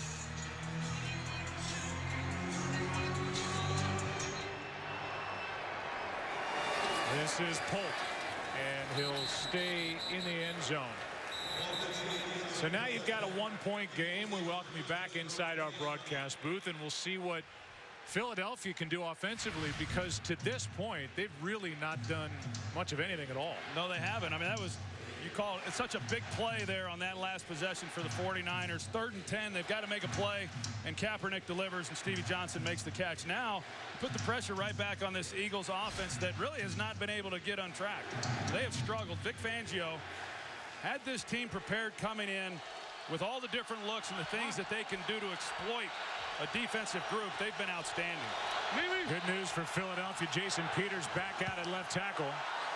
Here's McCoy, nowhere to go, so he's going to make his own running lane, and Buffet makes the play. He just forced a fumble, and now the former Indianapolis Colt is up to force McCoy out with no gain. Yeah, you think about Antoine Bethea and him being acquired in the offseason. You lose a guy like Whitner. And those safeties in this league, they're important guys. They used to just be guys that stayed deep or basically linebackers. They've got to do a lot of things with all the multiple sets that they see. On 2nd down, McCoy to the 25. Third down coming up. Off we go to Joel Klatt with a game break. All right, Joe, back to Minnesota, and Atlanta scratching their way back in this ball game. Devin Hester out of the backfield. Beautiful little move, breaking a tackle. He gets into the end zone. 36 yards. 27-21. Vikings still up. Joe, Troy, and Aaron. Minnesota trying to get to 2-2. Atlanta trying to get to 3-1. Third down and 5. That Devin Hester's something else, isn't he? Still. Foles gets out of trouble. And will throw it. Pass broken up. And it's Chris Cook who made the play in front of Macklin. How about the possessions now? 7 for the Eagles today. They punted the first 4 times they had it, fumbled the next 2, and now they go 3 and out. Well, the Eagles offensively are not used to not moving the football and coming away with points. So the frustration level has to be building on their side of the ball right now. But I am impressed with what I've seen of the 49ers on the defensive side of the ball. This one checks out. And it's tapped down at the 35. Jordan Matthews, the rookie, with Ed Hockley looking right at it. Got hit coming across the middle by Eric Reed. 49ers have it as they trail now by 1. Every week we're rolling the clock backward. And this week we highlight the $1 million backfield. The power quartet. Forget the triplets. It's the quadruplets featuring Y.A. Tittle's arm. Team with running backs Joe Perry, John Henry Johnson, and Hugh McElhaney. They shattered rushing records the first year they were all together. All 4 as members are enshrined in the Hall of Fame. Y.A. Tittle still alive at the age of 87. Hugh McElhaney alive at the age of 85. Called him the king. How good would he be in today's wide open offense with what he was able to do? Part of the history of this great franchise with San Francisco. 49ers in the present trail by 1. And his goal down the sideline. And a big start to this drive. Jenkins knocked him out after a carry of 28 yards. Well, left guard Mike Iupati does an outstanding job of helping secure the edge. And then Bruce Miller leads the way with some good blocking downfield. Also at the wide receiver position in Bolden. But you've got to get the edge if you're going to be able to get outside. And Iupati is able to do that to the short side of the field. Outstanding job. Longest carry of the season for Gore, who is now knocking on the door of a 100-yard day.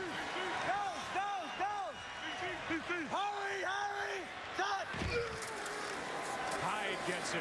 Penalty flag on the play, thrown by the umpire. Flag on the field. We'll get the call from Ed Hockley as Hyde picked up 4.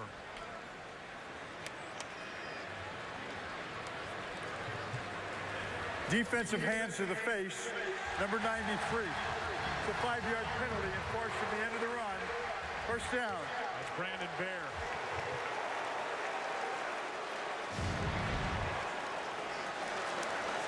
See Bear 93, and clearly the officials back there, and it's Bear who got a hold of Kilgore, but the officials back, that was an easy one for him to see. The flag came out immediately. Kaepernick sees the flag, and he thought, here we go. But it was called on the Eagles instead. Now false start. False start offense, number 28. 5-yard penalty. It's first down. It's Carlos Hyde. Well, so here they do go. First and 15 again. First and 15, down by 1. Phil Dawson today is hit from 29 and then 51. They're inside field goal range for him here, but you know Jim Harbaugh has bigger ideas than just getting 3. Well, they've got shots down the field here, Joe, if they want to take them. Come on. Blitz. 49ers pick it up. Kaepernick finds Crabtree, and a good play made by Nate Allen. Immediate tackle on Crabtree after a gain of 3. Look at this offense, Joe, and I was saying earlier, last week, Kaepernick completed 78% of his passes, but he didn't have a lot of yards to show for the number of completions that he had. Just having a hard time really getting the ball down the field. It's hard to sustain drives when you're not getting big plays. Handoff is to Hyde. Makes a couple of guys miss. But all he can do is end up losing 2 to bring up 3rd down and long. So inside field goal range, right on the outer edges of it. Now Joe Staley is down, grabbing at the back of his right leg. They've already lost Anthony Davis for the day. We saw him get bent over backward. Jonathan Martin's in the game. The only other backup offensive lineman the 49ers have available is Joe Looney, if Staley can't continue. They've lost Vernon Davis as well. And we'll look at some of the early games here in week 4 and the big performances that took place before this one got underway. Look at the day for Matthew Stafford in a win in New Jersey against the Jets. 3 total touchdowns, 2 through the air, 1 on the ground. Andrew Luck with 4 touchdown passes, and Mike Glennon getting his team down the field for that last-second win against the Steelers in Pittsburgh. Well, if you've got Andrew Luck on your fantasy team, you've got to be pretty excited right now.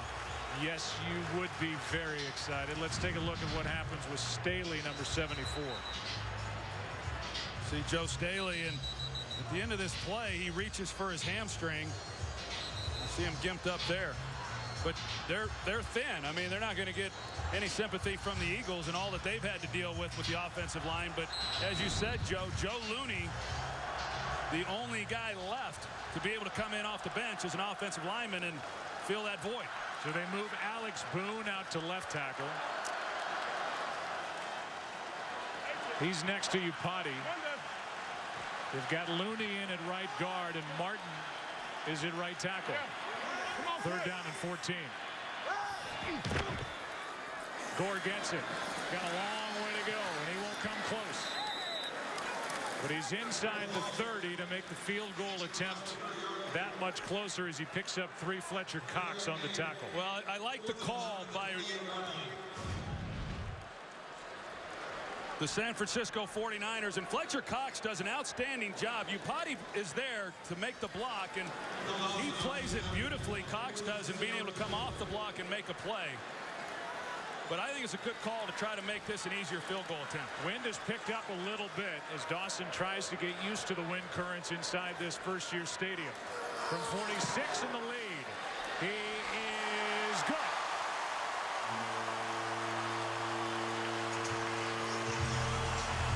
And the 49ers have put up 10 points in this second half and lead by 2.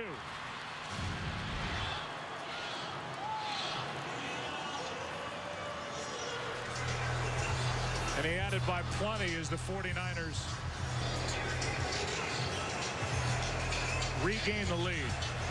Well, you start to get some points on these drives. You start to regain maybe some of the confidence that's been lost over the last couple of weeks. And, you know, we've talked about it, Joe, that for all that's happened here in San Francisco, you know, really even going back to the offseason, you know, you think about the cloud that was hanging over with Aldon Smith, and then you've got Vernon Davis holding out, and Alex Boone was holding out, and then Jim Harbaugh's contract situation, and then you have some injuries, and, you know, it's been a struggle for them from day one, but what they need to do is win a game, and it's amazing how in this league you win a game and then you win a second game and a third game and things start to roll again.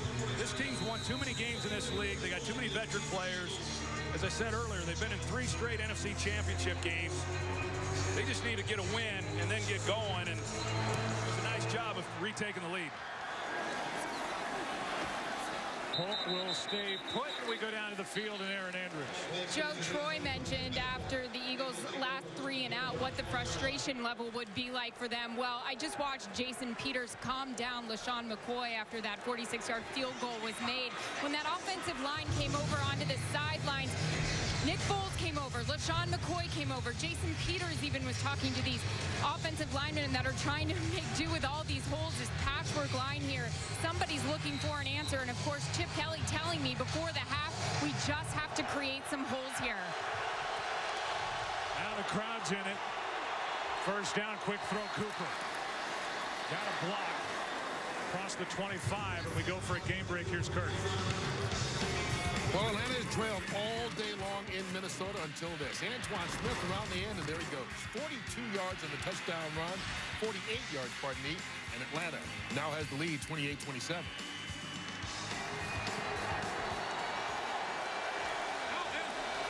Philadelphia, 2nd and 3. Foles gets hit as he let it go. Pass picked up. Intercepted by Buffet.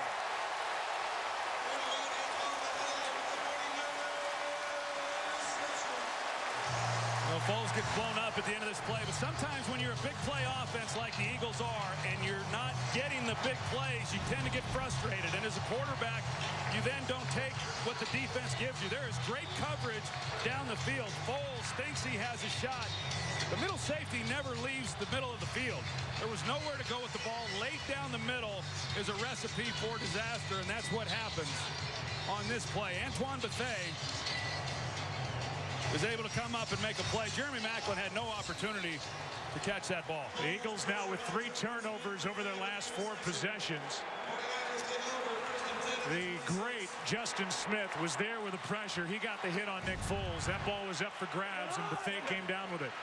The 2-time Pro Bowler, first year in San Francisco. Now taking over just outside their own 25. Handoff is to Gore. Under 3 minutes to go, and you think about the job the San Francisco defense has done in this game. The third quarter's winding down. The Eagles have only 5 first downs in this game that average 22 a game under Chip Kelly, and Philadelphia has not run a play inside 49er territory. 2nd down and 9. Vic Fangio gets a game ball.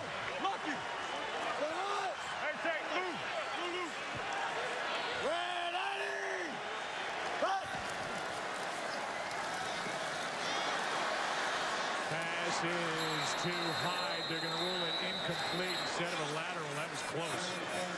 He was on top of it anyway. 3rd down and 9 coming up. We met with Vic, who's been so good as defensive coordinator here with San Francisco. We talked with him on Friday. We said, well, how you doing? He said, 1 and 2 is not that good. Stinks. Yeah, but you look at what he has done while he's been here. And remember, he spent 1 year at Stanford with Jim Harbaugh. He faced the Oregon Ducks and Chip Kelly. And so he knew what to expect coming into this game. And he's called a heck of a game. The Ducks won that Pac-10 matchup. It was the Pac-10 at the time. 3rd and 9. Kaepernick steps up. Slings it. Pass caught. Corrals pulled it. Making tough catches. And he was down by contact with a first down at the 39. Boy, he makes tough catches. Yeah, we've seen a few balls get away from Colin Kaepernick here today, but this ball is perfectly placed. As you're going to see at the end of this, Anquan Boldin is open, but where the defender is, Kaepernick has to throw it away from the defender who's driving on the ball. Put it in a beautiful place. That's great work. That could be challenged.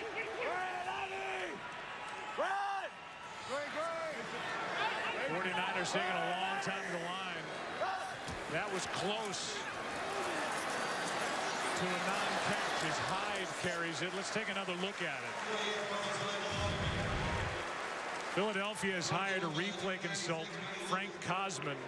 This ball was moving, and then it looked like the body of Boldin smothered it on the ground, but no challenge on what was a 3rd down throw from Colin Kaepernick. No challenge by Philadelphia. That one would have been interesting had they have challenged it as to what the ruling then would have been. I don't know that there was enough there to overturn it.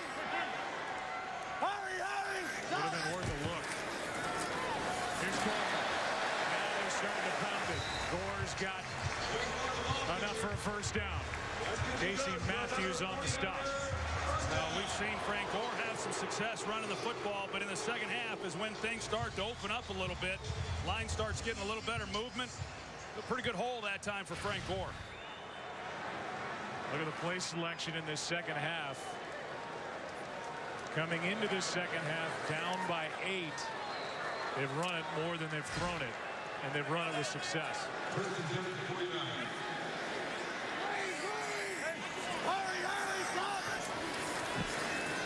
Here's Hyde. And the rookie hit Fletcher Cox after a gain of 3. And that'll do it for the third quarter here in Santa Clara, and Hyde comes out limping a bit. 49ers a 1-point lead, 10-7. Now they're back on top as they lead 23-21. Into the fourth we go. Back after this from your local Fox station.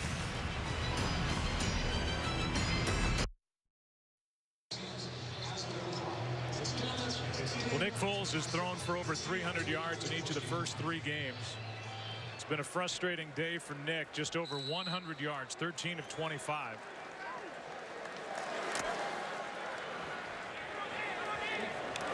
It's San Francisco's football, up by 2, 2nd and 7.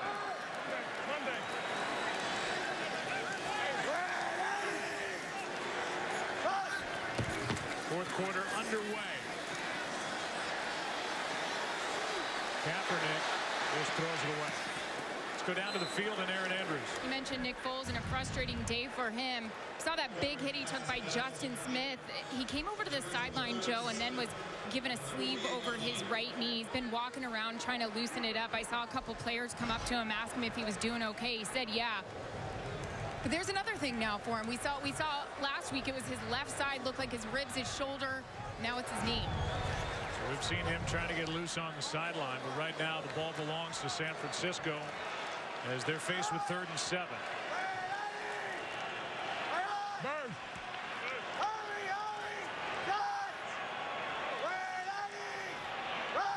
Staley back out there at left tackle for the 49ers. Pass is caught by Crabtree, short of a first down. Well played defensively by Boykin, who's back in the ball game. We saw him leave with a bad hamstring earlier. Fletcher was there as well. Yeah, and Harbaugh right now trying to make a decision, and he's made it. They're going to go for it on 4th down. Andy Lee started out on the field, was checking Harbaugh out, and this is that territory where, you know, how much are you really gaining if you punt? We're going to try to pick this one up. I mean, considering what the defense has done against Philadelphia, pinning them back with an all-pro like Andy Lee, their punter, is a pretty good option. And they try the hard count here, too.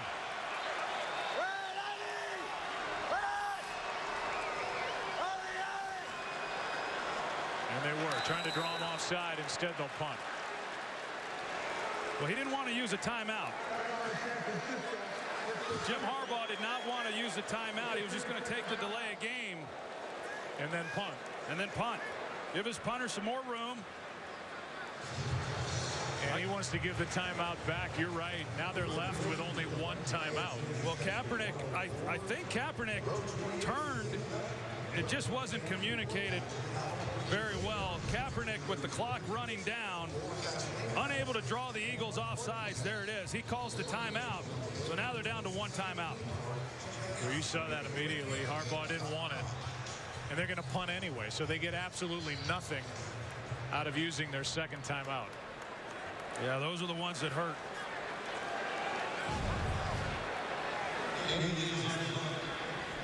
I would imagine sometimes it just becomes habit. You see the play clock winding down, and you turn and call a timeout. You got to be better than that, Joe. So 4th down and 2. Lee will try to pin him back. One of the best in the game at this very skill. And now Lee bangs it into the back of the end zone. So the 49ers really don't get much out of that at all. They use the timeout, and then Lee, their punter, punts it into the end zone. Eagles will have it at their 20, down 2. Today's game on Fox is sponsored by Sprint, by Universal Pictures' Dracula Untold, in theaters and IMAX October 10th, and by the agile, all-new Audi Q3. Stray the course.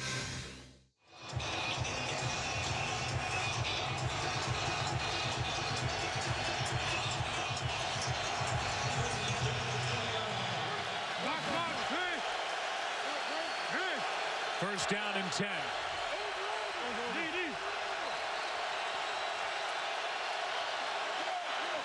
Starting at the 20. Ground game, nothing. LaShawn McCoy wrapped up by DeMarcus Dobbs. A loss of 4.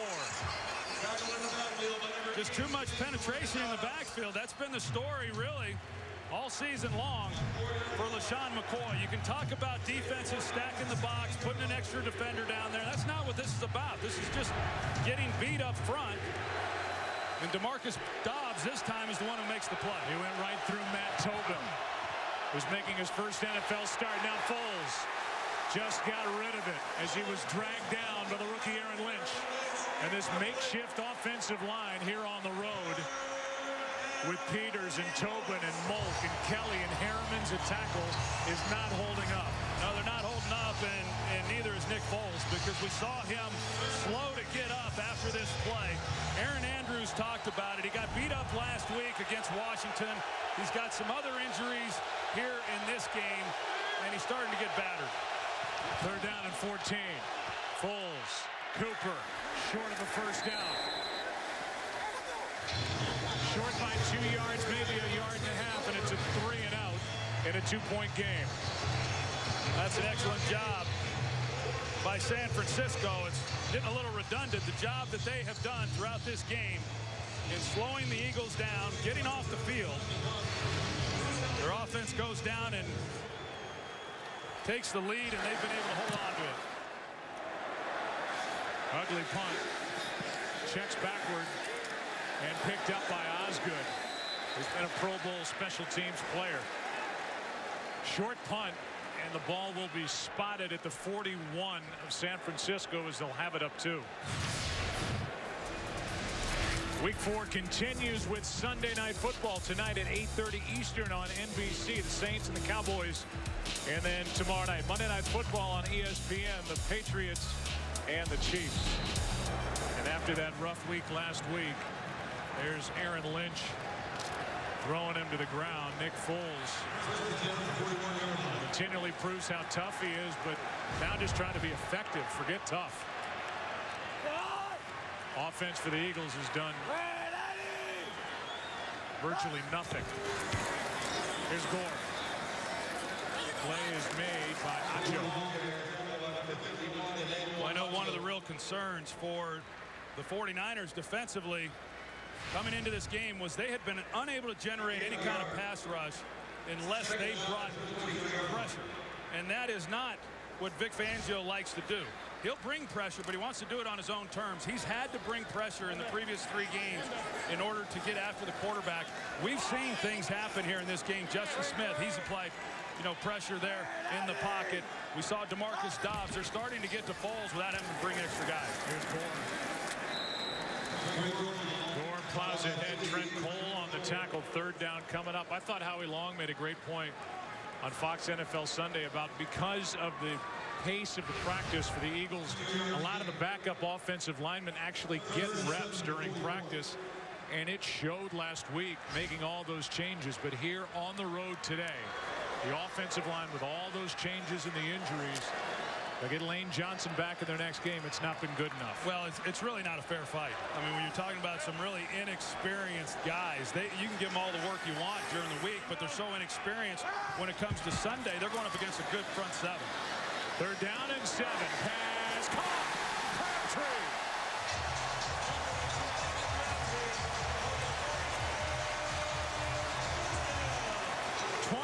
Yards on 3rd and 7. Yeah, it's Kerry Williams in coverage. Good pocket for Colin Kaepernick, and puts the ball high, and Crabtree goes up and makes a play.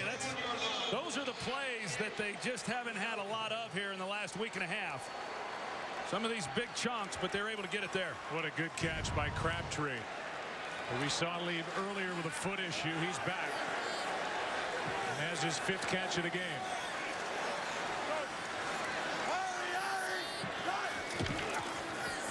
Hyde in the backfield, and he gets driven to the ground.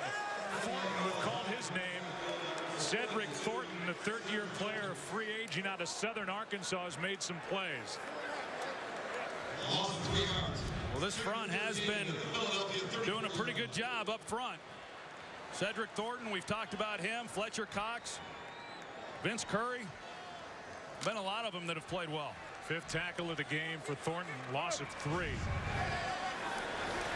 Philadelphia trying to keep this a one-score game by holding San Francisco to a field goal try. On 2nd and 13, pass is caught. Carrier loses his helmet.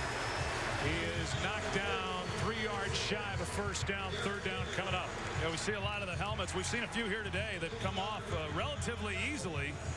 And I've always marveled at it because back when I was playing, Joe, it was almost impossible to see a helmet fly off like that. But the helmets are much different. In their attempt to make the helmet safer to guard against head injury, the helmets have been fitted looser.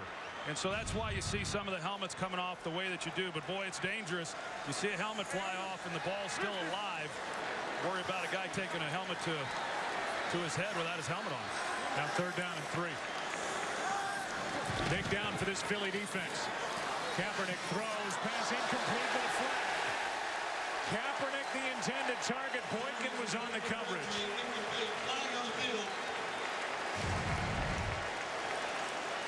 See, they're in the slot. Crabtree running the drag route. Looked like there was some contact on the play. It's against San Francisco. And there's Boykin again. Looked like the Eagles had lost him for the game with a bad hamstring, but he's back in there and they need him. Yeah, it looked like the hamstring even towards the end of that play still giving him some problems, but he's able to run in stride with Crabtree. They're asking the Philadelphia sideline whether they want to take the penalty or not. Pass interference, offense, number 46. 10-yard penalty from the previous spot.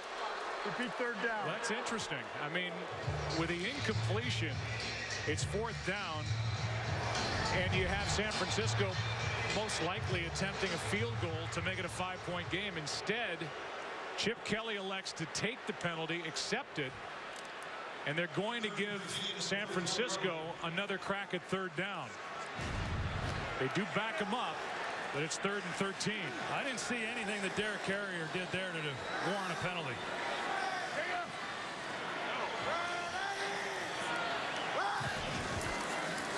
Sprint left by Kaepernick. Looking for a block. He's got a 1st down. And Chip Kelly made the wrong pick. Carlos Hyde throw a block. And that was a designed run all the way. Yeah, the entire way. We saw Alex Smith do this in the playoff game against the New Orleans Saints. Of course, we've seen it a lot with Colin Kaepernick. You potty the left guard. He's able to get around on the corner.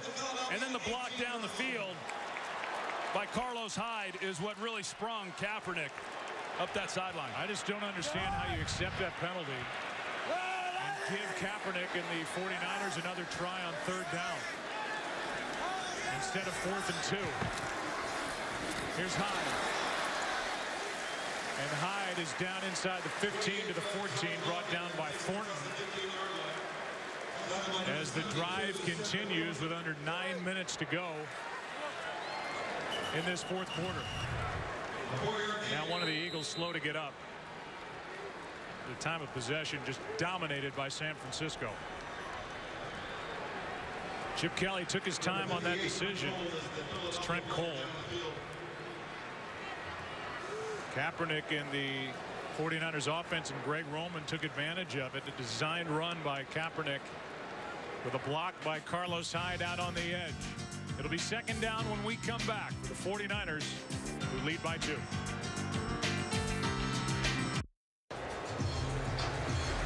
Trent Cole looks all right. Has to come out for a play. It's 2nd down for San Francisco. 5 yards to go. With the ball inches outside the 13.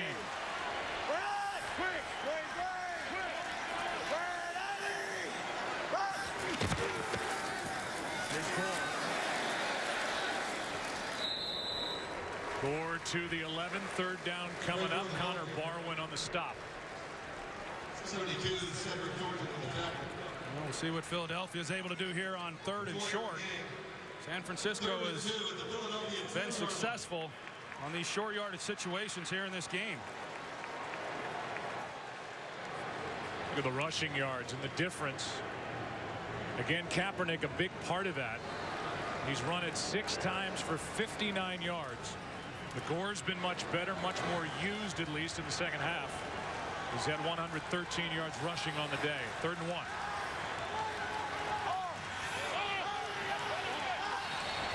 And another delay game. It's like he can't find the play. Delayed game offense. 5-yard penalty. It's third down.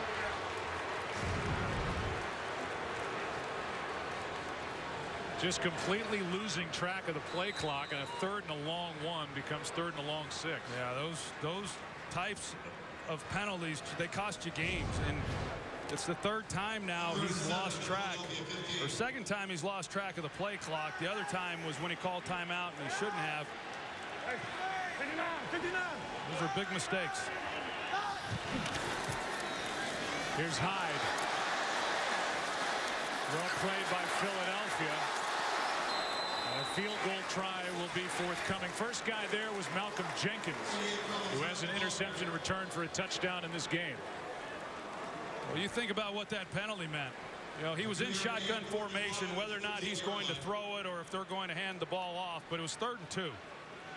And then you get the penalty, 3rd and 7, and it's a difference between keeping the ball and keeping the drive alive with a chance to come away with a touchdown and having to settle for 3 points. Yeah, make it a 2-score game. Instead, the Eagles get what they wanted moments ago, you would think, with a field goal attempt by Dawson, who's 3 for 3 on the day, and now 4 for 4.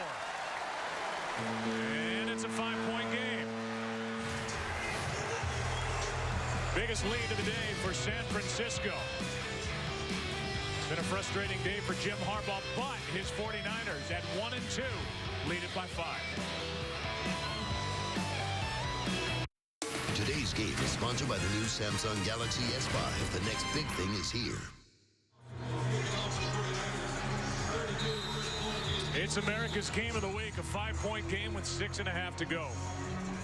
31-yard field goal by Dawson makes it a 5-point game at the end of a drive that took over 6 minutes off the clock. Taking it out is Polk. Penalty flag flies, and Polk can't make it to the 20.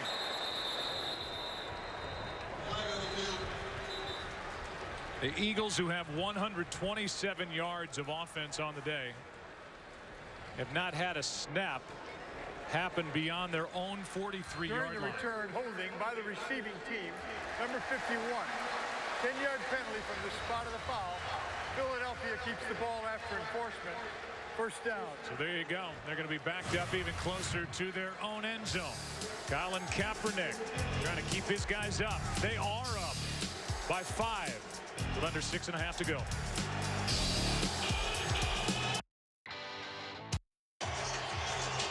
The 49ers and Eagles join the NFL in celebrating Hispanic Heritage Month. From players to coaches to owners to fans, many Latinos have left a lasting legacy on the league. Hear their stories by visiting NFL.com/Hispanic Heritage.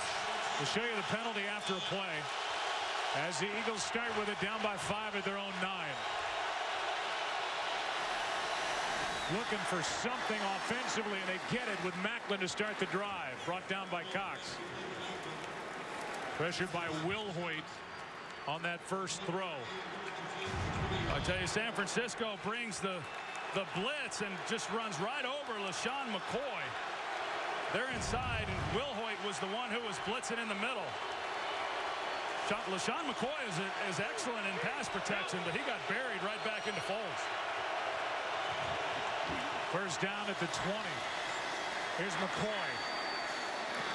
Been bottled up all day. To the left side, picks up 5. Here's Kurt with a game break.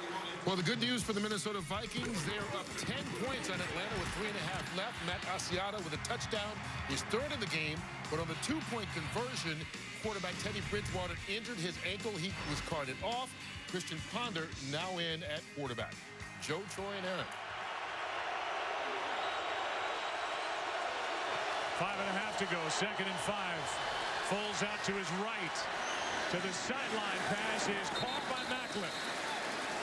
And a catch up near the Philadelphia 40.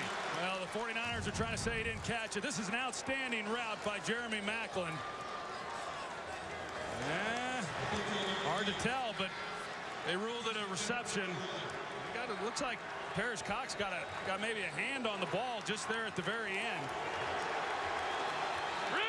There's nothing there that would allow them to changed the call, but an outstanding route by Macklin, giving himself some separation. San Francisco has one challenge left and a timeout. Here's Cooper, overthrown.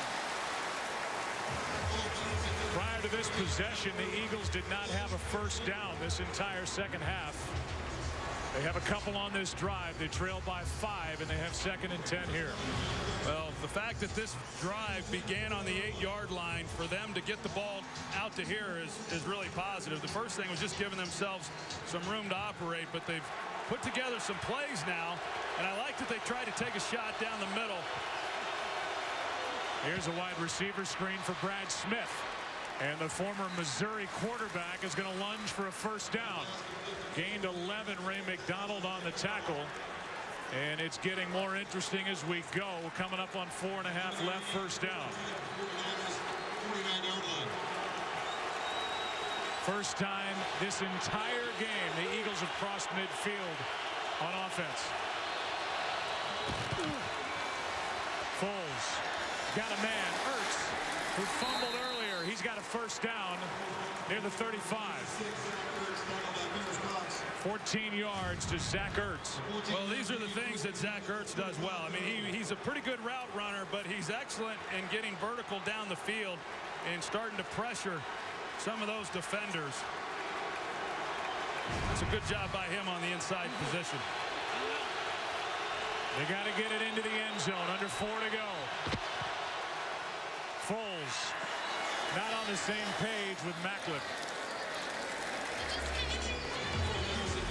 Well, when you start to put together some plays like we've seen on this drive, Joe, that's when you start to pressure this defense a little bit and get them reeling. When you're getting yards, getting first downs, moving the football, it puts the defense in a tough position to get calls in, to not be real vanilla in what you're doing defensively, and it's a good drive right now for Philadelphia. Sproles in the backfield with Nick Foles. On second down, trying to set up a screen. It's not there.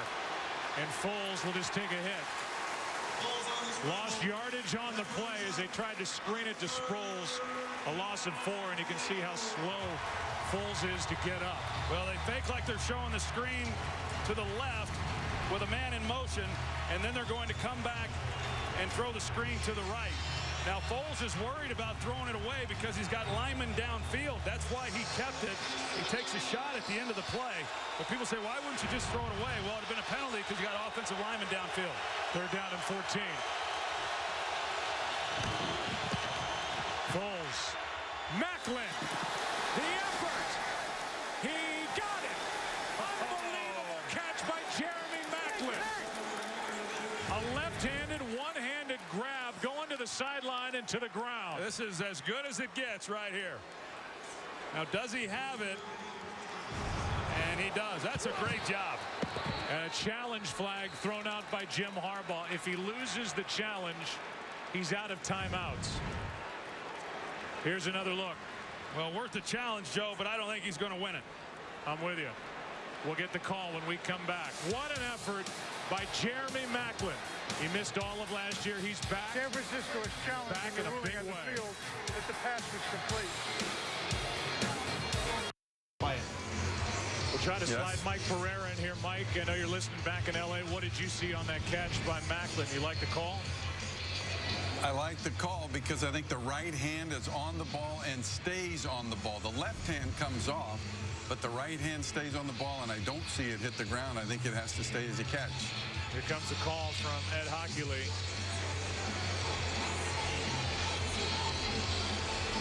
If the challenge is not successful, they said the 49ers are out of timeouts.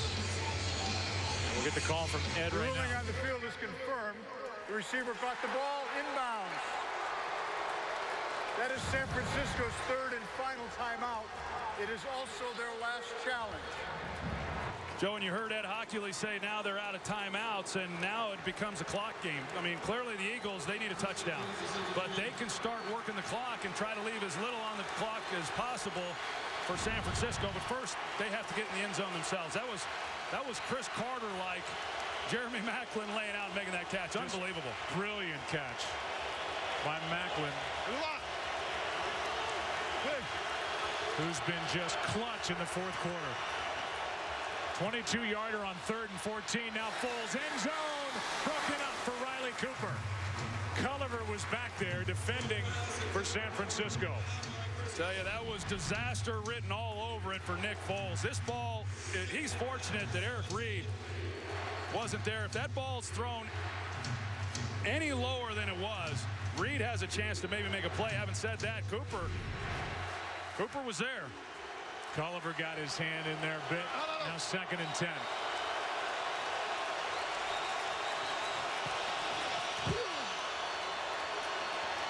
Foles in trouble. Gets a block. Pass is caught by Jordan Matthews. And they're going to mark him out of bounds with a first down. And that's the 6th first down on this drive, which is more than the Eagles had in their first 9 possessions. Well, Chip Kelly's been sending everybody down the field. They want to take a shot in the end zone on first down. They don't get it. They're trying to take a shot on 2nd down, too. But Foles didn't like what he saw. Matthews works back down the sideline for him. It's a nice play. Yeah, but I'll pick tell up you, first down. They got a really fortunate spot to get the first down. The 49ers can't challenge it. They're out of challenges. Foles with all day. Throws it away. Realized that the Eagles would have to go 91 yards to get a touchdown here to regain the lead.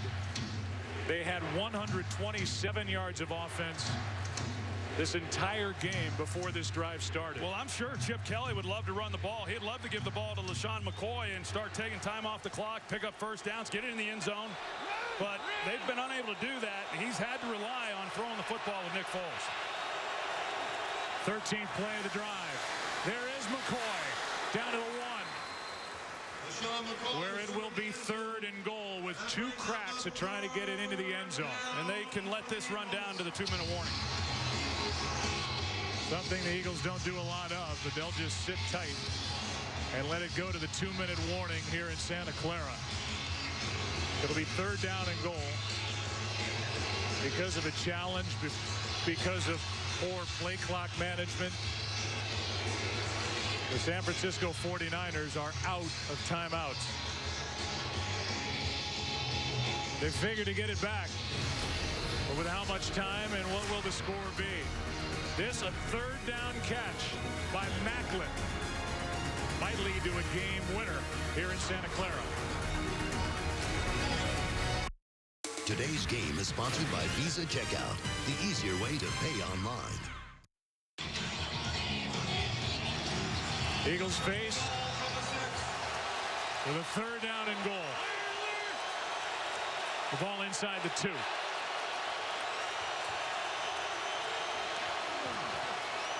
Foles, Buffet coming at him. Incomplete. 4th down coming up. Selleck the intended target. Well, Antoine Buffet, he's the one who is able to beat McCoy and force Foles to get the ball out a little bit sooner than he wanted to. He tried to lay it to the corner with a chance. Huge play here. This is it. 4th down and goal. Remember, Philadelphia does have all 3 of their timeouts left, but they have to turn it over here on downs. Foles keeps it. Casey in front of him. Back of the end zone. Incomplete. 49er defense holds.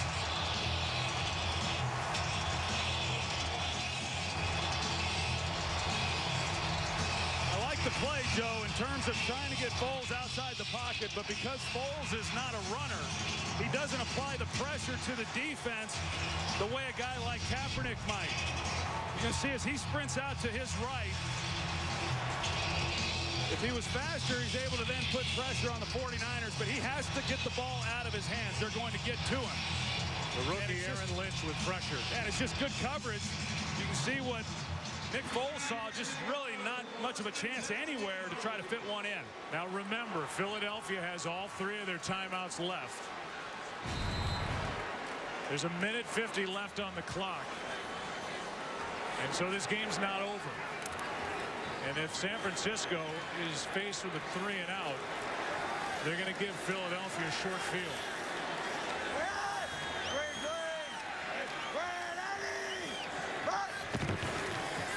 Here's Gore. First down would end it, as Philadelphia will call a timeout with 1:45 remaining, and this has been some game. Matt thought he had maybe set it up for Philadelphia, but the defense for Vic Fangio, you got the suspension of Aldon Smith. You've got the injury to Navarro Bowman, to Glenn Dorsey, but boy, did they play a good ball game so far here today. They've been outstanding. It was one drive. It was one drive, and they didn't get any points. You know, that drive started on the 8-yard line. Eagles do a good job getting it down there. 3rd and goal, throw. 4th and goal, throw. You know, should they have run it? Should they not have run it? You know, they haven't had a whole lot of success running the football, but we have seen a little bit with McCoy where maybe they were able to punch it in there. But just an outstanding job, Joe, by the 49ers defensively all day long. They give up this one drive, but when they had to make a stop, they make a stop. For the Philly offense, too little, way too late. Coming up short just outside the 1. But now the defense has to make some plays for Philadelphia to get it back. This game a long way from over.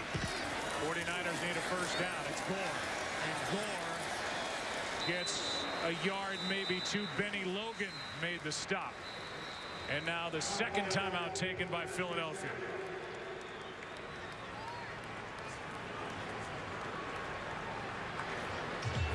We welcome in a new audience. This has been some kind of game here in Santa Clara. The Philadelphia offense has been shut down after 3 really good weeks.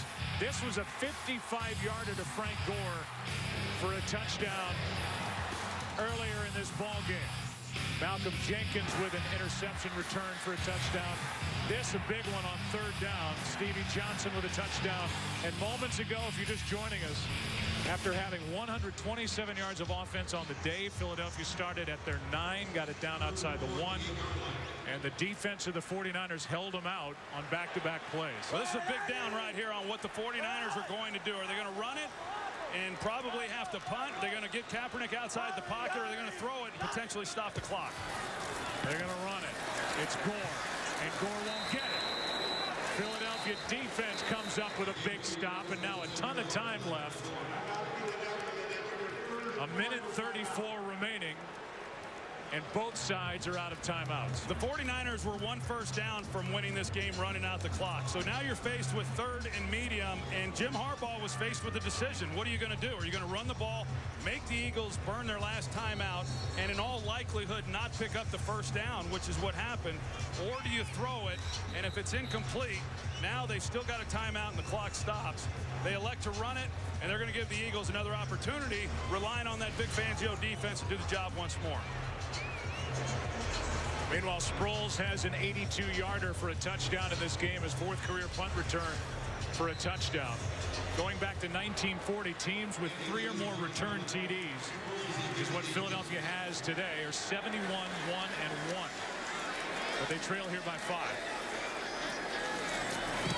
Lee needs a good one. Sproles a chance to run a bit.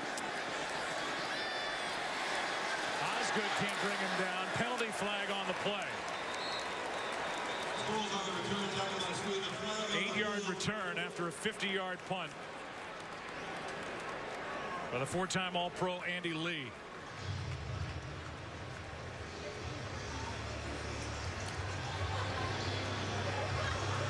Joe, it looks like they're going to get Bradley Fletcher with a block in the back. Block in the back by the receiving team, number 24. You got it. 10-yard penalty enforced from the spot of the foul. Philadelphia keeps the ball after enforcement. First down. So 10 valuable yards marked off against Philadelphia because of this on Kasim Osgood. Not much there, but a flag nonetheless. And the ball will be placed at the 31. They have to get it into the end zone. Let's get another look. Not much in the way of a block in the back, but a call. As Foles gets it out of the shotgun in trouble. He finds McCoy. Flag is down. So is Foles.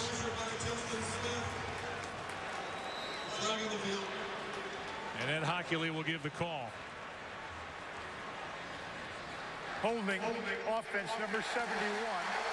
10-yard penalty with 2 first downs. All the replacements up front.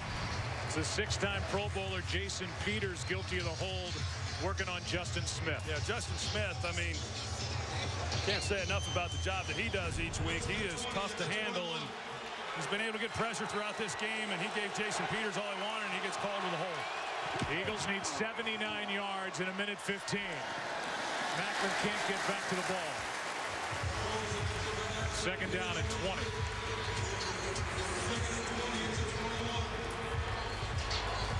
Sproles checks in. McCoy checks out. You know, 2nd and 20. You look at this offense there. 2nd in the league in pass plays of 20 yards or more. They can get this in a hurry. Sproles out of the backfield. Play made by Lynch. And that rookie has been some find. A 5th rounder out of South Florida. That had no chance. Aaron Lynch, he sees it the entire way. He's right there to make a play. The Eagles just have not gotten anything on this drive. 3rd and 24. Down the middle. Pass incomplete. And we're down to 4th down. Zach Ertz, the intended target. And in a game that they were calling a must-win for the 49ers at the start of the week. With a record of 1-2, they're one defensive play away on a 4th and 24 from evening their record at 2-2. Well, you just can't say enough the job that Vic Fangio has done, and this defense needs to step up and make one more play today.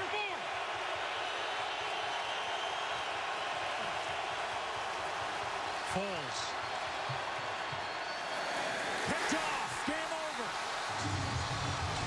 Intercepted by Parrish Cox. What a job by that man, Vic Fangio, and his 49ers defense here today.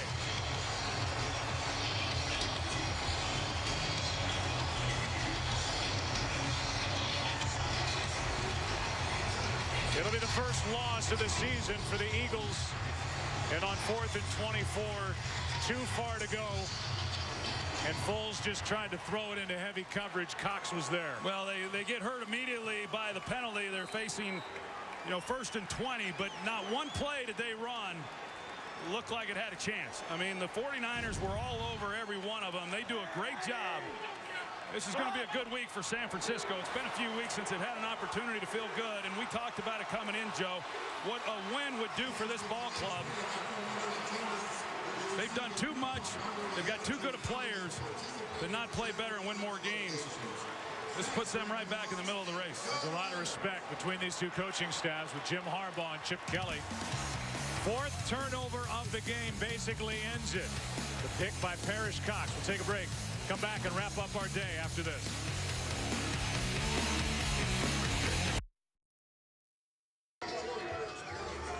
What a game out here in Santa Clara, 26-21. San Francisco gets the win. They're now 2-2. Our domino stat tracker, the day for Kaepernick. Gore with 119 rushing yards and Anquan Bolden 5 for 62. How about one more stat? The 49ers defensively, 4 takeaways, and they did not allow a point. What a day for Vic Fangio's group. 3-1 Eagles, 2-2 49ers. OT coming up.